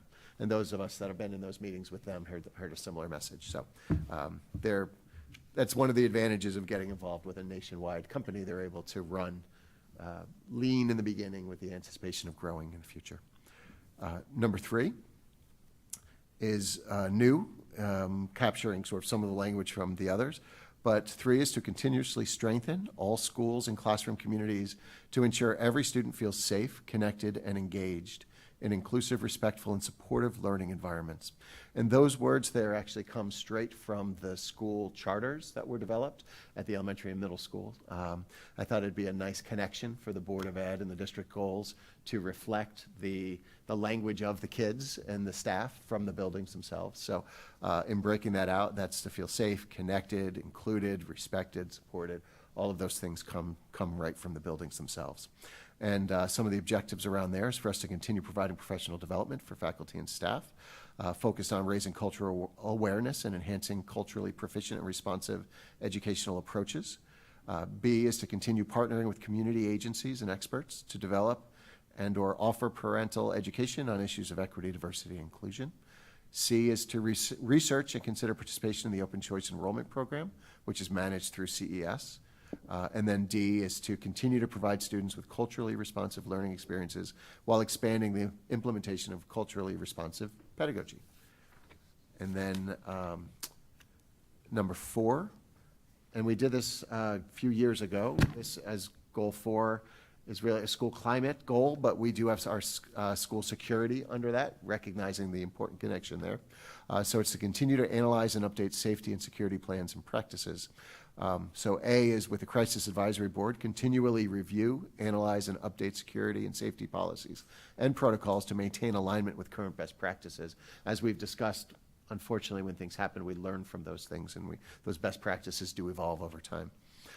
B is to continue the district leadership on the Crisis Advisory Board, which regularly brings together school staff, district staff, police, fire, campus monitors, EMS, cybersecurity, health, SEL, first responders townwide to review, plan, implement, test, and revise our security protocols and procedures, to continue the integration of student emotional health and EI instruction with the regular meetings of CAB as an essential dimension of our school security and safety strategy. We started that probably 4 or 5 years ago with an understanding that our work around student emotional and mental health is such an important component of the overall safety portfolio of approaches that we have. D is to conduct a school security audit and to share findings, action plans, and solutions in executive session with the board and with CAB. We're actually looking at doing 2 audits. We believe one right at the beginning of the school year and then another somewhere in the middle of the school year. This way we can, with a couple of different agencies as well, so get a couple of different perspectives. And that's just a continuous improvement approach, of course. As Jill mentioned NEASC before, which is New England Association of Schools and Colleges. They do their regular review of programs. We're members of Tri-State. We do regular reviews of curricular areas and programs. This is another continuous improvement effort using those security audits as they come in. And then E is for CAB to share security updates and enhancements aligned with the recommendations from the security audit with the Board of Ed in executive session. And for what it's worth, I do believe that there will be some additional grants available in the upcoming months from the feds to the states that would then flow down into the districts. We've taken advantage of those in the past, and generally it's the reimbursement grants. And what we've done as a board is to put together our proposals for further enhancements, bring them with CAB, and then bring them to the Board of Selectmen and the Town Council for funding. And then there's typically a 20% reimbursement that's available through the grants if we're eligible for that. And they've been great partners with all of that, as of course has the New Canaan Police Department under the leadership of Chief Krolikowski, who's with us tonight. Okay, that's goal 4. Thank you. Comments? Questions?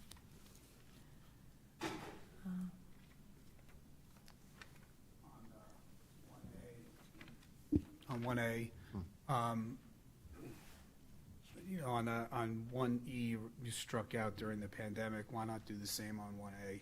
Increase social, emotional, learning needs, just period. Doesn't need to depend on the challenges of the pandemic, right?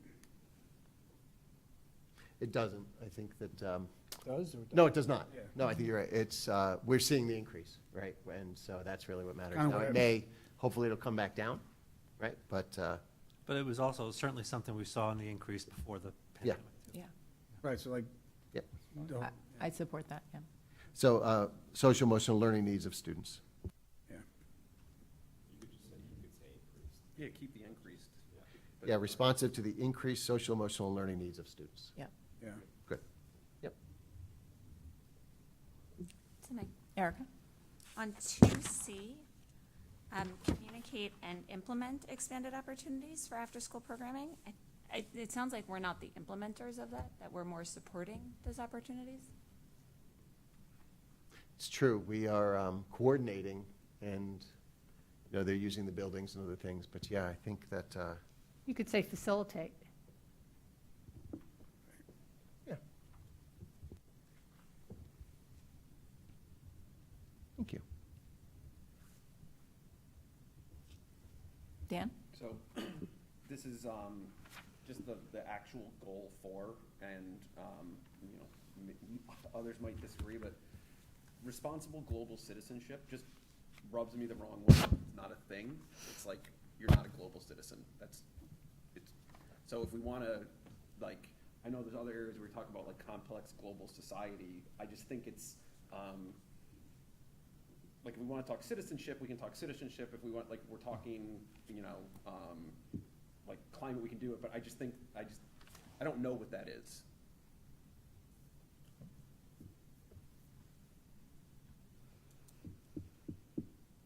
I mean, oh, go ahead. I was only going to say, I think I know what was intended. I mean, it certainly, it goes, it predates, those big goals go back quite a bit. But I think the intention is to talk about recognizing the interconnection.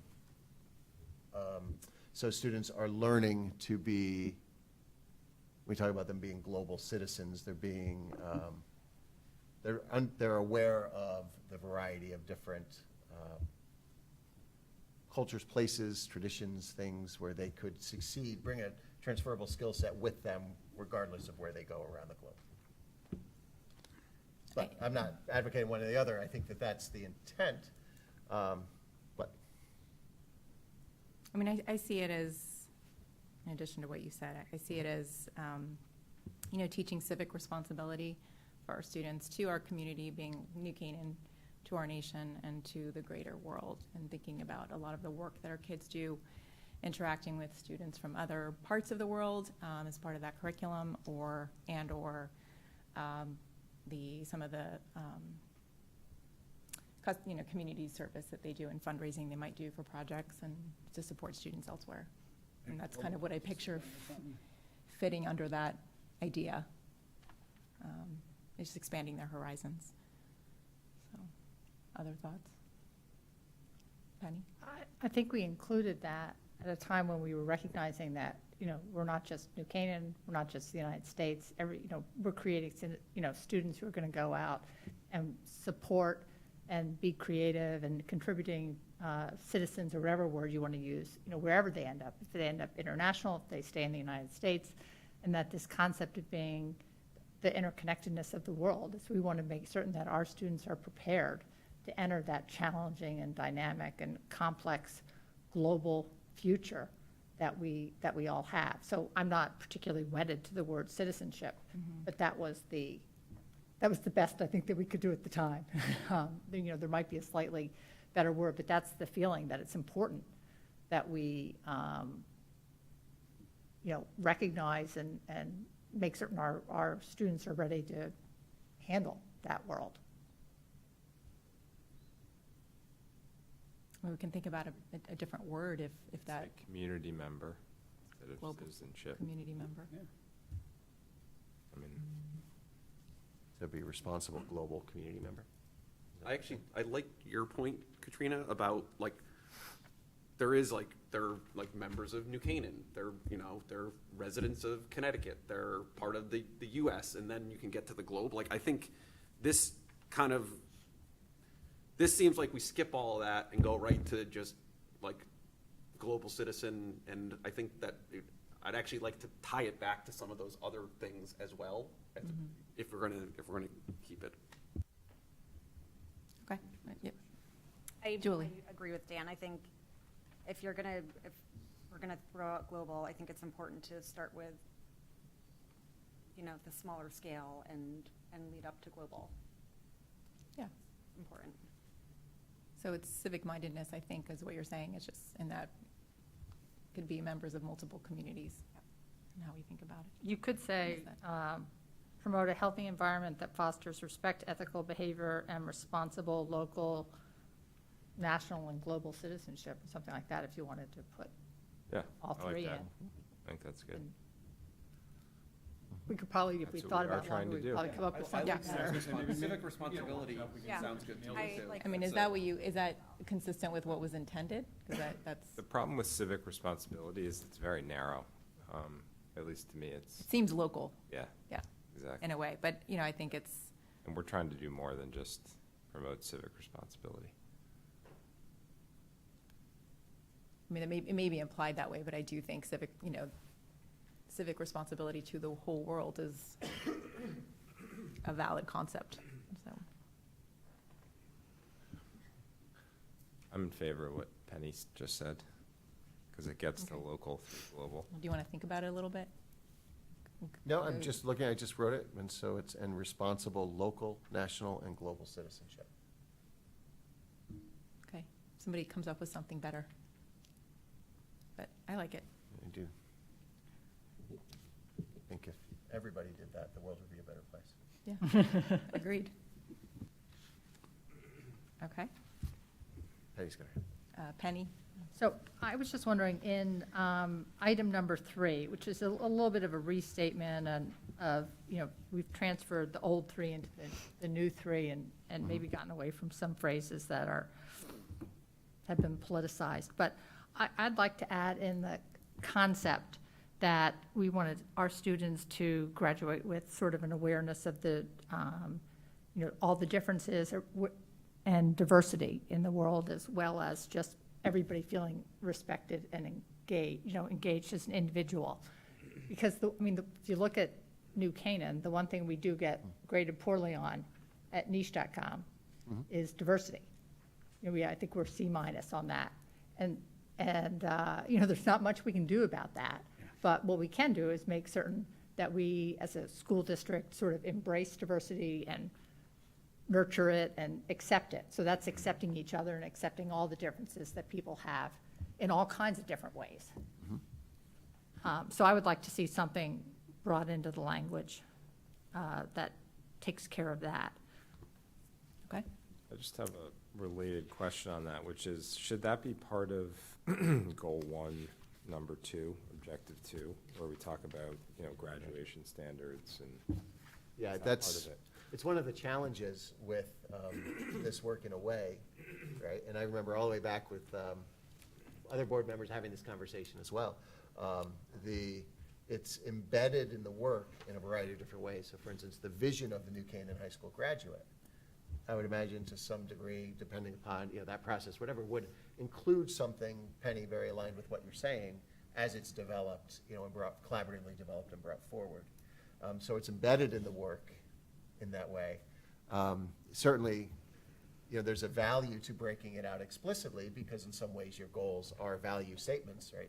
They're very important, what we're focusing on and where the work is. But I do think that in some ways we trust the process that we're going to use to do that. So that vision of the graduate, that it would be inclusive of one dimension of a vision of a new Canaan High School graduate would be aligned with what you're saying, right, as we do that. So do we call it out as something separate, or do we trust that it's embedded in the work? Yeah, I mean, I kind of feel like it's okay to include it as the work that we will do under goal 1, objective 2, which is developing that vision of the graduate.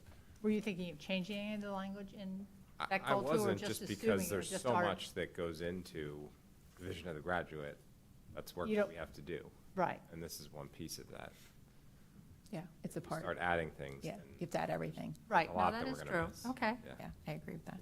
And board members will be at the table in those discussions for the vision of the graduate. You know, there'll be open conversations and things too for us together. Right. Julie? 3B, what community agencies and what experts are we referring to there? So in that, New Canaan Cares is one. So local community groups. The Community Foundation has sponsored some things, but it's really primarily New Canaan Cares. And every once in a while, there may be some other groups that could get involved, maybe Silver Hill or something like that. The library has done a few things. We're pretty discerning about it, and it's Dr. Bliss will go. We'll never put the New Canaan Public Schools logo on it or name on anything that we haven't already seen and gone through and made sure that it's aligned with the work that we're doing, whatever. But that community, it's a community outreach piece that we've been involved with for a bit. Okay. And is B specific to DEI? That's how I'm reading it. I don't know. Just under this goal it is. That's not the only time that we do that partnering, right? So we are, for instance, partnering with the community in order to bring in a speaker in November that we've talked about. So that's more community partnerships, and we're working with our PTCs and with some others to do that. So we do other partnering as well. This was just as goal 4, objective 3. It was specific to the school climate community around inclusivity and things. You have it, and it's also listed somewhat under Goal 4.1F, parent education. And For Objective 1F. yes, It's specific to EI. right. Correct. Although, right, to a degree. I mean, one is the sort of partnering with, this is us presenting, right? So but yeah. Okay. Yep. Like this specifically is thinking about Susan doing presentations with the PTCs, Okay. and maybe when I go to different community groups and things and other things happen. So that was the thinking. Phil, and back to Julie. I don't get to Yeah. call on people. Like Penny mentioned it, DEI has become politicized. Is there a way to rephrase this and use words like empathy or diversity of background and thought, just to kind of depoliticize the schools and the goals? You don't think putting them in a different order works? I don't. Yeah. Good try. EDI. We can certainly take a look at that. Phil? What is our next step as far as researching and considering participation in the open choice enrollment program? So back last fall, we had a presentation from the executive director of CES and where that program's running through.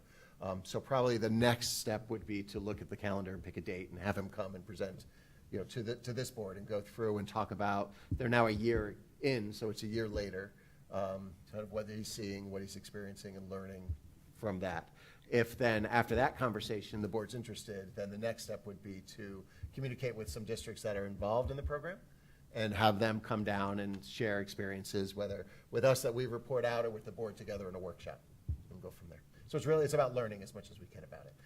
It's a timely goal in that there's the timeline that they're on is around a lottery, typically in February, that people sign up for in January and things. So we would have to move on that in the fall, as we did before.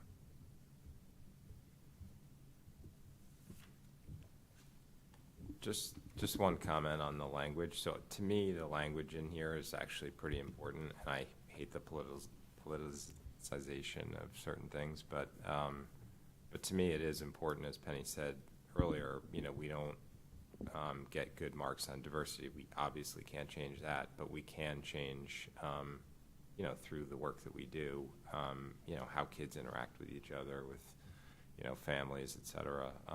And we have gotten poor feedback from certain students who have gone through the New Canaan Public Schools on these issues. So I think we do need to, address them head on. I wouldn't want, the sort of message or goals to get muddied by not having the right language in here. Mm-hmm. So I'm not wedded to these words, but I just think, we all kind of know what our goals are. We should make sure we're clear about them. Right. Thank you. We'll put some things together and see what the board thinks. Penny? Well, I just think it is important to remember what the students that came forward 2 years ago, they really were concerned about it, and they did want us to address it. And so we added, the goal that we're sort of rephrasing now. But I think it's important that we continue to address the concerns that they raised. I think it's part of who we are as a school district. It's an example of inclusion. It's an example of preparing people to be global citizens. And that's really what we want to do for our students. And to that end, you know, I don't know if it needs to be a goal, but I mean, one of the things I've always been interested in, and you had mentioned it as a fledgling program a while back, you know, there was an internship program, I think, where you could bring more interns of more diverse backgrounds to our school and work with them. Teacher residency program. Teacher residency. I thought that actually sounded really interesting. I think it was new at that time. I would love to hear more about it. And I would, you know, if we're to maybe say that we as a board should learn more about that and decide if it's something we want to participate in. You know, I don't know if there are other schools or other places that we could go to recruit that would allow us to increase diversity in our staff. Well, and the teacher residency not. program is pretty unique, and it's been very successful in different parts of the state. The idea there is that you have teacher candidates who are already on staff in different roles, and then over the course of 2 years, they become certified, they learn, and then they're teaching in the school. And they find that because the person already knows the school, knows the community, is a part of the community, it's a much more successful, it can be a very successful experience for everybody. So yeah, I think that is different in its approach and its guiding philosophy when it has been successful. So I certainly, if the board concurs, I would certainly add that to something to research and to look into. I think that'd be great to add to our goal, The teacher residency program. It's Right. Yep. Okay. if other board members were interested. Dan? I guess on the, I guess, goal forward with this number 3 here, I think the issue, and Penny started to actually articulate some of like what we're doing. I think that we as a board should try and like be more specific about what we're doing, because I think, you know, where we are in 2022, you know, I think DEI and what equity, diversity, and inclusion entails is maybe different than where it was 2 years ago or 4 years ago. And I think within some of those concepts, you have some really good things, and then you can also get to some really kind of pernicious things. And I don't know that, like, I think we should have those discussions so that we're, as a board, kind of clear about what we're saying. These are important things that we want as part of the school system, and make sure that we're not including things that we don't, like, that where we as a community aren't supportive of.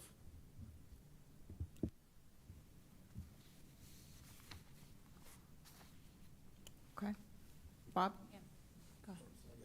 Oh, I was just going to add to that and say that I do think the words really matter here. And as we talk about this and as we recraft the language that we want to use, I think we as a board need to get away from using the term DEI for that reason, and decide what do we think we call this objective, and like, is it, you know, valuing differences? Is it inclusiveness? But that we make sure that the words we use, not just in this document, but then externally also reflect what the work we actually want to undertake. Bob? I was going towards item number 4 on this goal, which is, I think it's going to probably change after maybe our conversations tonight with Leon, but I wanted to talk about a few things. There's a thing in here that was taken out about the town public safety committee. I don't really know what that is and why did we take it out. It sounds like we might want to do it, but I don't know what that is compared to CAB versus, I don't know what, you know, what is that? So there is a town public safety committee that meets periodically. We are on that, we do serve on that, but it's about townwide issues and doesn't really get into the school-wide planning. Should it? Should it? No. I mean, we share with them what comes out of CAB, but CAB is really the right forum for that because of everyone that's sitting around the table. This is about, and they do important work in the town safety group as well. But if they would be redundant, they'd both be doing the same work, and it works better in CAB. Okay. And then the letter E, which was the MOU between us and the police department, I don't recall that coming here, so are we just saying, are we deciding we're not gonna do that now? Or Well, I what's the don't, story? correct me if I'm wrong, but I don't believe, is there a Canaan currently with, in the police department? Yes. Okay, so we can keep that on if that's something the board would like to consider. Thank you. Okay. Yeah, I mean, I actually didn't think there was. It's my, Yeah. it's. Okay, so he's still on, you have a K-9 and officer working with, okay, good. yeah, and I think this was the meeting that almost happened, that didn't happen when everything shut down. So I think the question to the board is, and, we have to decide this tonight, but is the timing, to address this year, is, with everything else going on? I mean, that would be my question, and I was supportive of having that conversation when we were. So I think that's just the broader question for the board is this year the year to focus on that? Or, do we kind of keep it on the back burner for next year? I'm not sure. So Chief and I can have a conversation prior to our next conversation. see where things are. Yep. Okay. Can you, for that same number 4, D, I guess we're gonna talk about the audit, right? But I guess, what are we trying to differentiate between D and E?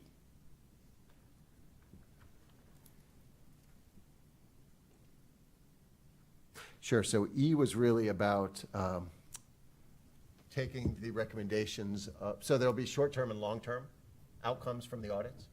Put my glasses back on, but the D was meant to be the short-term, so it's like sort of like right away, here's the audit, here are the recommendations, and here's how we're addressing them. Where E was meant to be, there's grant money available, here's long-term security solutions as a continuous improvement thing. So some will be, and that's just the way audits like this work. So it'll be, here's some immediate things you can do. Here's some things that might take a year. And so the CAB would be the group that would shepherd through that year-long, longer-term plan kind of thing. And that's what D was about. That was the differentiation. Yep. Okay. I guess just to circle back, and maybe to wrap up, I mean, obviously, feel free to add comments, but on the goal, the third part of the goal, just to echo what everyone's saying, I think it is important. I agree with every point that everybody made about, refining the language and, sort of being clear about what we mean and what our intentions are. And I think, we can all agree that we want to, for every student, reach full and untapped potential for every student as they go through our school. So it's the question is, how do we do that, and what are the things we need to focus on to ensure that we have productive buildings and classrooms and that our students can work together with their teachers to, reach that potential. So I think it's a good start, and I think we can make really good progress over the next couple meetings. So, okay, should we move on to goal 5? Sorry? Home stretch. Yeah, home stretch, we're almost there. Good. Save the best for last, right, Sean? So goal 5 is our stewardship goal. Promote and practice good stewardship for all district resources in a manner that supports safe and healthy environments and optimizes student learning. So our objective number 1, you can see how it sort of has changed a little bit and evolved. Continue to deploy as necessary responsive COVID-19 plans on behalf of students, families, community based on guidelines issued by the State Department of Ed, Department of Public Health, local health departments, Center for Disease Control and Prevention. The number 2 is to develop and present thoughtful and clear budget to the board, town bodies, community, with a focus on continuous improvement. Continue working to improve and refine an efficient and effective budget process. Update and review facilities along with present and future enrollment projections to revise as needed the 5-year capital look ahead. I think that in this next year, in the budget cycle coming up, Sean and I need to talk about it a little bit, but we likely will be requesting another full-scale facility study to be done. It's been about 7-8 years since we've done that, and it's a pretty significant undertaking, but it's something that will inform us for the next 10 years on our capital needs and things. So I didn't want to talk about reviewing the facilities survey because I think that we'll be requesting a new one coming up next year. The report on the status of and long-range needs of facilities, et cetera. Regularly update the board on ways COVID-related grants are being utilized on behalf of students and families. Actually, I have that on the agenda even as an update for our next meeting with the board. to have a conversation, let the board know sort of where we are with our grants and expenditures and things. Working with the town, identify efficient and effective cost savings, communicating regularly with the town director of finance, continuing to identify and implement as appropriate efficiencies that generate cost reductions or eliminations, like energy projects, solar, natural gas, other things that we've been doing, while maintaining or enhancing the student experience. So that's always the balance. Of course, facilities, you look to save where you can, but they still need to successfully meet our goals with our students. And then C is something that Sean brings to us with experience that he's had, to explore non-residential and renewable energy solutions program, also called virtual net metering, to further increase the use of sustainable energy while reducing costs. This is something that's a pretty exciting opportunity for districts to be able to save some money. So there we have it. Questions, comments? I just have on number 4. So to your point about, you just want to leave this broad until we discuss whether we are going to redevelop a new plan? I'm just wondering if the language should be more specific, or it's better, the facility, number 4. It's, well, update and review. You could say the board about the facilities if we wanted to, but essentially we have our 5-year capital look ahead, and we have the capital projects, things that have all flowed from that. It's really just to get an update on where we are with facilities, on how the work is done. Are we still within capacity? And then the new survey that, again, would be in next year's budget, but I would anticipate if we do go forward with that, it would then re-inform us going forward, because we've done quite a bit of work for our preventative maintenance and other things that we've done. So it'll be to do the next level. Okay, For instance, our roofs will be done, our other work will be done. So this is Dan's annual update, and then Yeah. the next is the budget request. Got it. We'll do the Okay. survey. Yeah, thank you. So I'm a little confused, I'm sorry. So on the new survey, it was Silver Petrocelli, I think. Yes, that it was. Did it like 7, 8 years ago. Yep. And it was very helpful. They found things like where we needed to repoint bricks at Saks and stuff like that, where you wouldn't want to have water leakage. Are we thinking we would hire another firm to do that? Yes. Do another survey? So I think we should probably I don't think we've said here we're going to hire somebody, because Well, it would be in the 23-24 budget request. oh, okay, okay. So we're not doing it. Or We're we would not be doing in- it We'll be this doing year. it this year. That's We would put it in the budget request for We'll put it in the, 23-24 okay, and do it okay, next summer. okay, got it. Because that's the summer, so when you want to do that, to get that, when people aren't in the building, so they can test and do what they need to do. And then the goal would be whatever the result of that. Yeah. So next year's will be about Okay. presenting the board, developing new 5-year plans and things. That'll be, so I got ahead of myself there, I apologize. Well, I do. now we know where you're going. I like to telemarket. Julie? I feel like there's a lot here that we need to just talk about further. Are we going to have a workshop or anything before the second reading, or can we request one? Can I request one? Yeah, I'll get there in just a second. Let's wrap up. Any other comments on this goal? And then we can talk about next steps. Yes. I would argue to eliminate number 1, because I think if there's stuff that we have to do under the other rubric in whatever, it was number 6 and 2 or wherever it is, but, Well, I guess the question is, do we have requirements? Yeah, it says as necessary. Right. At this point, we don't know, but I can find out. Yeah, I think they don't know at this point. They're waiting to see a little bit about what's going to happen. Right. With schools and case rates, et cetera. But I certainly can. It does say as necessary, so it's sort of like, if it's unnecessary, we won't do it. If it is, then we will. Right, and that is one of that's really the change between last year's and this year's. I would change, maybe change as necessary to if required by state statute or guideline. Well, there are things that as a board we may decide to do. We don't do that with our goals generally. I don't know why we would preemptively limit ourselves.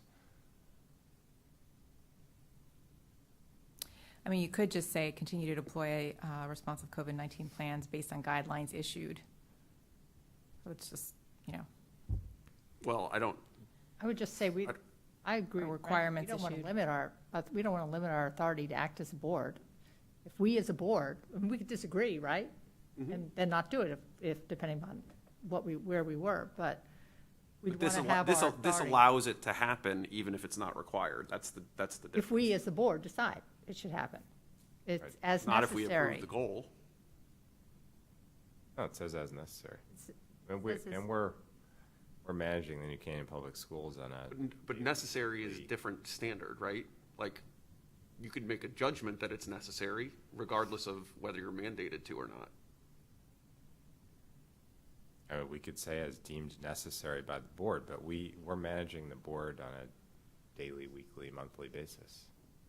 If we meet as a board and decide we don't want to do something, or we do want to do something, middle of the school year, so long as we have the money to do it, we can do it, or not do it. I think that the language you just used might bridge the gap as we're thinking about. And I think that in the midst of the challenges and the crisis, there was quite a bit that was shifted over directly to the superintendent to make decisions about, right? When we got into the pandemic and as we went through, because of the urgency of decisions that had to be made and other things, right? So if the board agrees, what you just said, Brendan, was as deemed necessary by the board, right? And I'm very comfortable, that urgency could be different. It's,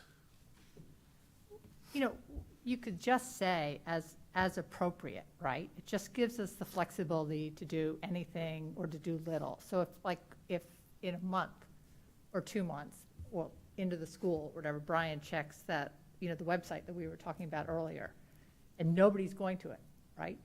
It's like, why, nobody's ever visiting it, no parents are using it as a resource. Like, why would we continue to maintain it? Then we would want to get rid of it. So I think we just want to keep our flexible, I mean, that's what we did so well with this pandemic, when so many other school districts were out, right? And Brian said, no, we need to be in. I mean, I think we just need to maintain our flexibility to react to whatever comes our way. And, you all are in the schools on a daily basis. We know what's going on. We talk to Brian all the time. If something is happening or not happening that we don't, that we don't like, we'll bring it up and we'll discuss it as a board. But I think actually we've been really effective in moving this all along and moving us past the pandemic. I like Right? your language better than mine. As appropriate? Yeah. Because it reflects what will actually. Maybe appropriate, what is- yeah, actually necessary would suggestion happen. is, yeah. Right, which is if, COVID came back in some way that was impactful and there was guidance, then we'd meet as a board and talk about it and figure out what to do.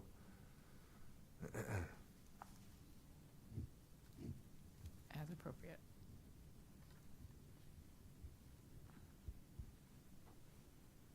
You could just change it to something like deploy as required responsive plans based on staff, student families, and community guidelines based on requirements issued by the State Department of Health, local, just take out COVID and then just as a generic thing, that if there's requirements that come down, we'll react to it. The problem with that is that it's stating something that just exists as a baseline matter, which is if we're required to do something by a state body, we'll have to do it. Right. There's no reason to put it in the goals, right? So That's this is addressing that's a, the argument. right, but this is addressing a specific issue, which is, dealing with COVID. But, anyway. well, I hate to say it, but there could be other things that come down too. Uh-huh. Is it health plans? School health plans? Sure. Continue to deploy as appropriate, responsive I mean, school it does health plans? refer to other, because we do we do have protocols and guidelines in place for other health.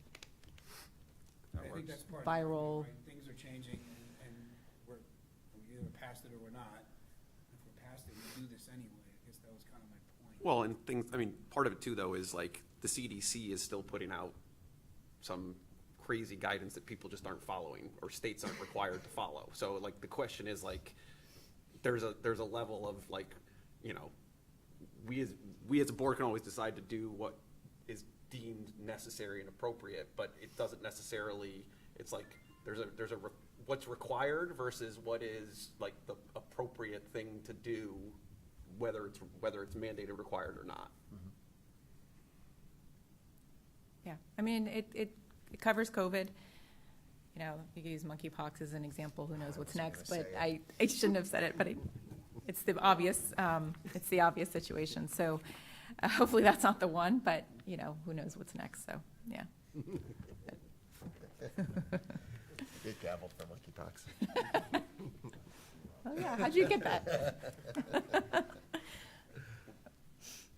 Okay, we can play with it a little bit, and glad to revisit. Yeah. I mean, the whole goal is to maintain our agency in making the best decisions for our community in order to do best for all of our kids and staff and the community. I mean, that is the goal, essentially, is to be responsive and keep our schools safe and open. I think it's a great goal to maintain just long-term, because, I mean, COVID showed us that it's important to have a plan and a, you know, process in place to respond to whatever comes our way at any time, whether it's, you know. Yeah, and well, to the point that you made earlier, Dan, having it here shows that it is a high priority for us. And in truth, part of having safe, healthy schools is having people feel that they're safe and healthy and having them confident that it's a high priority for us. So there's a signaling there.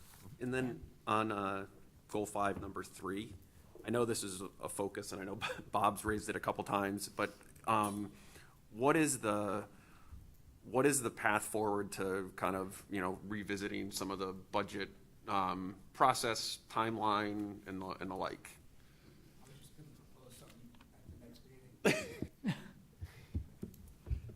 So I mentioned in the update that we generally have a workshop around September where we talk about governance and things. So I would say that that might be the appropriate time to take a look at what our budget processes look like, and if the board wants to consider making adjustments to that, we can do that together in that September workshop, if that works. It would give us the time to talk about why we do things the way that we do them, and then what we'd be looking to gain, and then try to see what we can do. Yeah, If everyone's okay with that. Yeah, and we also will work on the budget calendar, and, you know, there's some conversations I think we have to have with the town potentially, so. Yeah, we do generally, they give us their calendar and sort of plug us in, so we know when we have to get it for the Board of Selectmen, and we sort of can work backwards from there. Yeah. Brendan? The other thing I'd say is if there are things that you want changed, the goals are the place to change them. And for the most part, because, you know, the goals largely set the budget. Mm-hmm. We should talk about them in this context more so than the dollars and cents. The dollars and cents are, you know, good to talk about too, but it's mostly here. So are we okay for now? All right, good work. I think this was very productive. Thank you, everyone, for coming with your comments, and thank you, Dr. Lutzy and Dr. Krenti and team. I guess I would open it up now just to see, you know, where we typically have another meeting. Our next meeting, we would have our second reading and continue the discussion in advance. We would have an updated copy with, you know, reflect some of the changes we discussed. So how, and that's typically when we would, you know, approve or, you know, right after approve the goals for the year. So where are people, how are you feeling? What do you think in terms of next steps? I would, and Julie mentioned it, but I would suggest that we get a revised draft, have a workshop, spend more time on it, and then have prior to having a second read that we would kind of vote and approve on it. So hopefully that a lot of that work would be get it to the second read would take a lot less time, but I think it would be I still think there's a lot to unpack and discuss, and frankly, you know, collectively as a board decide, you know, where we want to shake out on some of this stuff. So I would be an advocate of trying to schedule a workshop. Are there thoughts? I mean, I think it's helpful to understand, are there areas we want to focus on in the workshop? Are there particular goals we want to focus on? Because I think, you know, probably providing some guidance in terms of, you know, how to structure that conversation is helpful as well. Yeah, I agree with that. I think going in with a few things that people want to discuss would be great.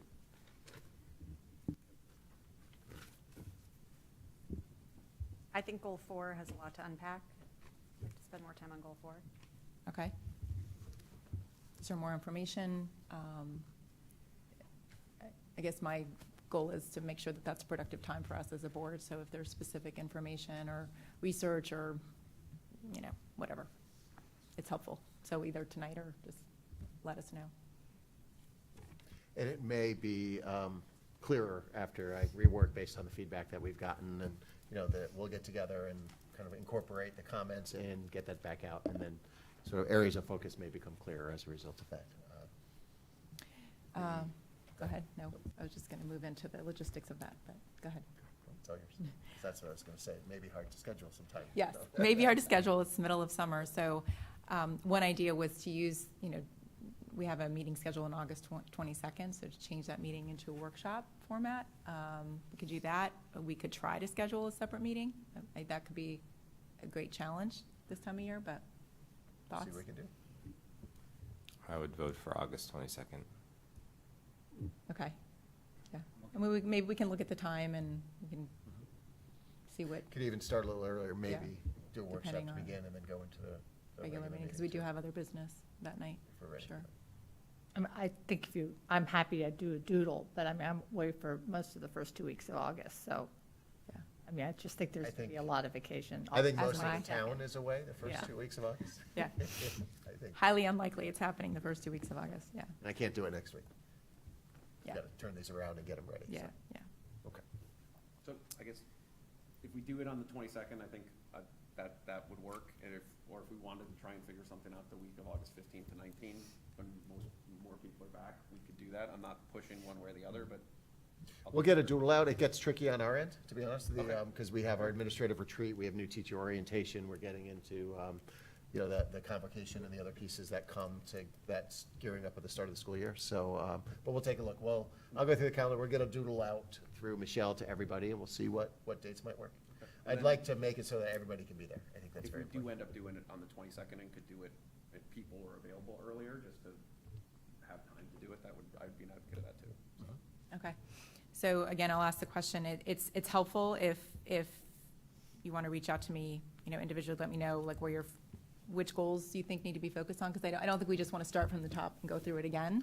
I think we want to focus on areas of the goals that, people want to discuss and follow up on. Definitely. So please provide that feedback. As you said, and that might help us to prepare. Yeah. Right, so we can make sure people Yeah. have whatever information they might need to make. So That seems fair. this week, if you could let me know, Yeah. that'd be awesome. I mean, I think some of my comments will come out of tonight, Okay. right? So Yeah, that's fair. And I Okay. think some of the other stuff, like, that if we get like a follow-up or get a revised draft, like, that'll help frame it too. Yeah. Like, Okay. Great. All right, thank you. Comments from the public? Seeing none, we'll move on. Announcements and future business. Sure. Any other updates? Just very quickly, as we said, the district goals, we'll see where we are with that. We'll have another update on enrollment and staffing. At that point, the new school year will be right around the corner. So as you know, we want to be fully staffed up if possible as we're doing that. And then really to get into the COVID grants and how we've been using that money and what those resources have funded for us and how we're planning forward with it. So, there's a couple of different tranches of grants that had been available. So we'll talk through those couple of things. Okay. So now I'll ask for a motion to adjourn to executive session in accordance with Connecticut General Statutes 1-200. Subjects to be discussed are matters concerning security, strategy, the deployment of security personnel and our devices affecting security. And I'd like to note that we have invited the Chief of New Canaan Police, Leon Krolakowski, to join us in this executive session. So with that, I'll ask for a motion. Julie, second. Brendan, all in favor? Okay, thank you.